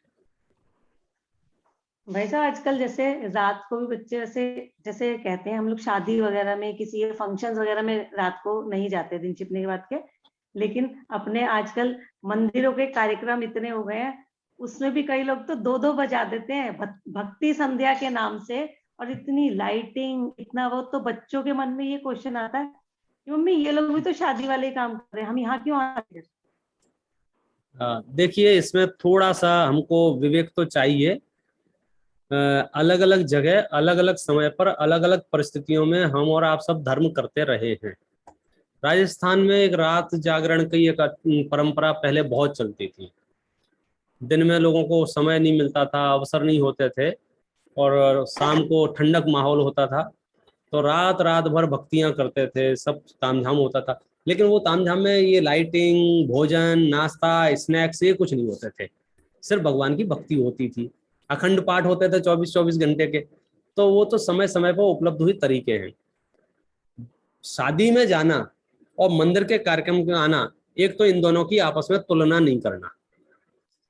दोनों के उद्देश्य, लक्ष्य, सब कुछ अलग अलग है। वहाँ विषय कषाय का पोषण है, यहाँ विषय कषाय का निषेध है। ये अलग बात है। यदि यहाँ बहुत अनाप शनाप आडंबर होता हो तो वो भी कुरीति है, लेकिन वो कुरीति भी यदि धार्मिक अनुष्ठान रूप है तो हम उसकी तुलना विषय कषायों से तो नहीं कर सकते हैं। इसलिए वहाँ जाके जो हम करते हैं मौज मस्ती, खाना पीना, डांस धमाका, मंदिर में आए हुए आयोजनों में जो हम करते हैं उसका विषय बदल जाने से हमारे परिणाम बदल जाते हैं। वहाँ पापरूप परिणाम होते हैं या पुण्यरूप परिणाम होते हैं। यद्यपि हमें इस बात की सावधानी रखना चाहिए कि अति आडंबर के कार्यक्रम हम आयोजित ना करें। जय जिनेंद्र पंडित जी। जी, रात्रि में भोजन करना और फल फ्रूट्स लेना दोनों में बराबर पाप है क्या? छोड़ने की प्रेरणा देंगे तो हम कहेंगे बराबर पाप है, और आप यदि ये कहोगे जब फ्रूट खाने में और अन्न खाने में बराबर ही पाप है तो फिर अन्न ही खा लेते हैं, तो हम कहेंगे नहीं नहीं ये बराबर पाप नहीं है, अलग अलग है। स्यादवाद समझना, अपेक्षाएं समझना। यदि आप अपना स्तर नीचे गिराने को जाएंगे तो हम कहेंगे कि नहीं भाई साहब ऐसा नहीं है। अन्न खाने में और फल खाने में बहुत अंतर है, क्योंकि अन्न को ग्रहण करने के लिए मनुष्य को अग्नि की आवश्यकता पड़ती है, फल को ग्रहण करने के लिए अग्नि की आवश्यकता नहीं पड़ती है। तो अग्नि प्रज्वलित करना, फिर भोजन बनाना, फिर उन बर्तनों को मांजना, धोना, पानी बहाना, अन्न के ग्रहण में एक अलग जाति की हिंसा है और फल के ग्रहण में अलग जाति की हिंसा है। यद्यपि दोनों रात्रि भोजन में शामिल हैं तथापि बराबर नहीं है। बराबर उनके लिए हैं जो छोड़ना चाहते हैं, ग्रहण करना चाहते हैं उनके लिए नहीं है। हम तो पानी को भी बराबर कह देते हैं। अपेक्षाएं समझना सब जगह, अंतर को भी पहचानना और अपेक्षा भी समझना। 12 पसेरी धान नहीं तोलना है, इसको मैं तो कहूंगा। और आपको एक उदाहरण दे देता हूं, यहां तक भी मांसाहारी जीव हो और उसने अकेले कौए का मांस छोड़ रखा हो, हम उसकी भी पीठ ठोकेंगे। बहुत बढ़िया बेटा, तुमने कौए का मांस तो छोड़ा, अब तुम थोड़ा और छोड़ दो, अब तुम और छोड़ दो। हम ये ना कहें क्या फायदा है, बाकी मांस तो खाता है, अब कौए का नहीं खाता तो क्या हो गया। नहीं नहीं नहीं, कौए का नहीं खाता है ना, तो उतना तो एक्सेप्ट करो ना उसको। जो जीव ने अन्न छोड़ा तो उसको उतना तो पीठ थपथपाओ कि हाँ बेटा तुमने बढ़िया काम किया, अब फल भी छोड़ दो, अब पानी भी छोड़ दो। तो ये परंपराएं चरणान योग में ऐसी हैं। हम थोड़ी भी सावधानी हटी, हम सबको एक भाव कर देते हैं और उसकी अपेक्षा नहीं समझ पाएंगे तो एक अलग जाति का वातावरण तैयार होता है। सामने वाले को लगता है कि ये सब अलग दिशा में जा रहे हैं। इसलिए अन्न में, फल में जो अंतर है उसको भी पहचाने। और मैं दूसरी बात कहता हूँ, रात्रि भोजन का त्याग है मेरा। अब मैंने गैस जलाई, मूंगफलियां सिक रही हैं, फिर चिप्स बन रही हैं, फिर गुड़, आप समझे भाई साहब, इसको फलाहारी नहीं बोलते हैं। फलाहारी बोलते हैं केला छीलो और खा जाओ, एप्पल बनाओ, सुधारो और खा जाओ। जो काम 2 मिनट में होना चाहिए था उसको आप 2-2 घंटे चला रहे हैं, वो तो आपने रात्रि भोजन जैसे ही हो गया ना। जैसा क्या हुआ, वो तो रात्रि भोजन ही हो गया। लोग फलाहारी के नाम पर जो मिसगाइड हुए हैं वो यही हुए हैं नाम से, इसका नाम अन्न नहीं है, बस खत्म हो गया। मैंने अभी आपको 2 मिनट पहले कहा था ना कच्चे केले की सब्जी और सिंगाड़े के आटे की पूड़ी, अब बोलो क्या करोगे। ये सब कुरीतियां हैं, हमें इनसे बचना चाहिए। जी जी, बहुत सुंदर बहुत सुंदर। हमारे जिनागम में जो त्याग आया है वो शक्ति अनुसार आया है, तो हमें आशा है कि आपको इस परिचर्चा से थोड़ी सी भी अपनी शक्ति, जो हमारी वास्तविक शक्ति है, वो पहचान में आई होगी। और हम इस बहानेबाजी, जिन्हें हम शक्ति नहीं है, हमारे अंदर सामर्थ्य नहीं है, इस नाम से बोलते हैं, तो इससे हम थोड़ा बचें, ऐसी आपको प्रेरणा मिली होगी। मीनाक्षी जी का और विज्ञा जी का हैंड रेज है, but I am very very sorry, हमारा टाइम बहुत ज्यादा हो चुका है, हम आपका प्रश्न नहीं ले सकते। पर आप आपको जो व्हाट्सएप ग्रुप के थ्रू ये मैसेज मिलता है, आप किसी भी पर्सनल मैसेज पर आप अपना प्रश्न भेज सकते हैं, आगे की परिचर्चा में उसे हम जरूर लेंगे। बहुत हम, हाँ, अभी एक चीज और बतानी है, उसको बोल के बस हम वाइंड अप करते हैं। जैसे अगर हम आचार्यों की नहीं मानते, विद्वान की नहीं मानते, तो जो बड़े एक्टर्स और फिल्म स्टार्स कुछ ना कुछ कहते हैं, हम उनकी जरूर मान लेंगे। आपने अक्षय कुमार का नाम सुना होगा, सुना है कि नहीं सुना? वो बहुत ज्यादा प्रेरित करते हैं कि ये रात्रि भोजन, वो साइंटिफिक रीजन से भी, हेल्थ रीजन से भी बोलते हैं कि रात्रि भोजन नहीं करना चाहिए। तो अभी तो टाइम नहीं है, आपको ग्रुप पे वो हमने कलेक्ट किया है थोड़ा उनके छोटे छोटे क्लिप्स, तो उसको वीडियो जरूर भेजेंगे। अभी यहीं पर एंड करते हैं, और अगले संडे में हम आपको एक नए विषय के साथ जरूर आएंगे। तब तक के लिए सबको सादर जय जिनेंद्र। बहुत बढ़िया, बहुत बढ़िया। देखिए, मैं आपको अंतिम सूत्र यही दूंगा कि आपने बड़े परिवर्तन, भ्रमण करते करते बड़ी मुश्किल से मनुष्य पर्याय प्राप्त की है। अपने जीवन के लक्ष्य में रत्नत्रय को शामिल करें। रत्नत्रय में भी सबसे पहले सम्यक दर्शन को शामिल करें। मिथ्यात्व, क्रोध आदि कषायों के नाश करने के लिए, वीतरागता को जन्म देने के लिए पर्याय मिली है, और उस वीतरागता का जन्म सदाचरण में होता है। इसलिए आज अपन ने सदाचार की भी चर्चा की। सदाचार एक तरह से हमारा कुलाचार है, कुल परंपरा से प्राप्त आचरण है, और इसके होने पर धर्म विशेष होता है, और उस धर्म की उपलब्धि आप सबको हो, ऐसी हमारी मंगल भावना जी। एक जोरदार जयकार लगा के समाप्त करेंगे। जय बोलिए हिंसा मई जैन धर्म की जय। सभी को जय जिनेंद्र।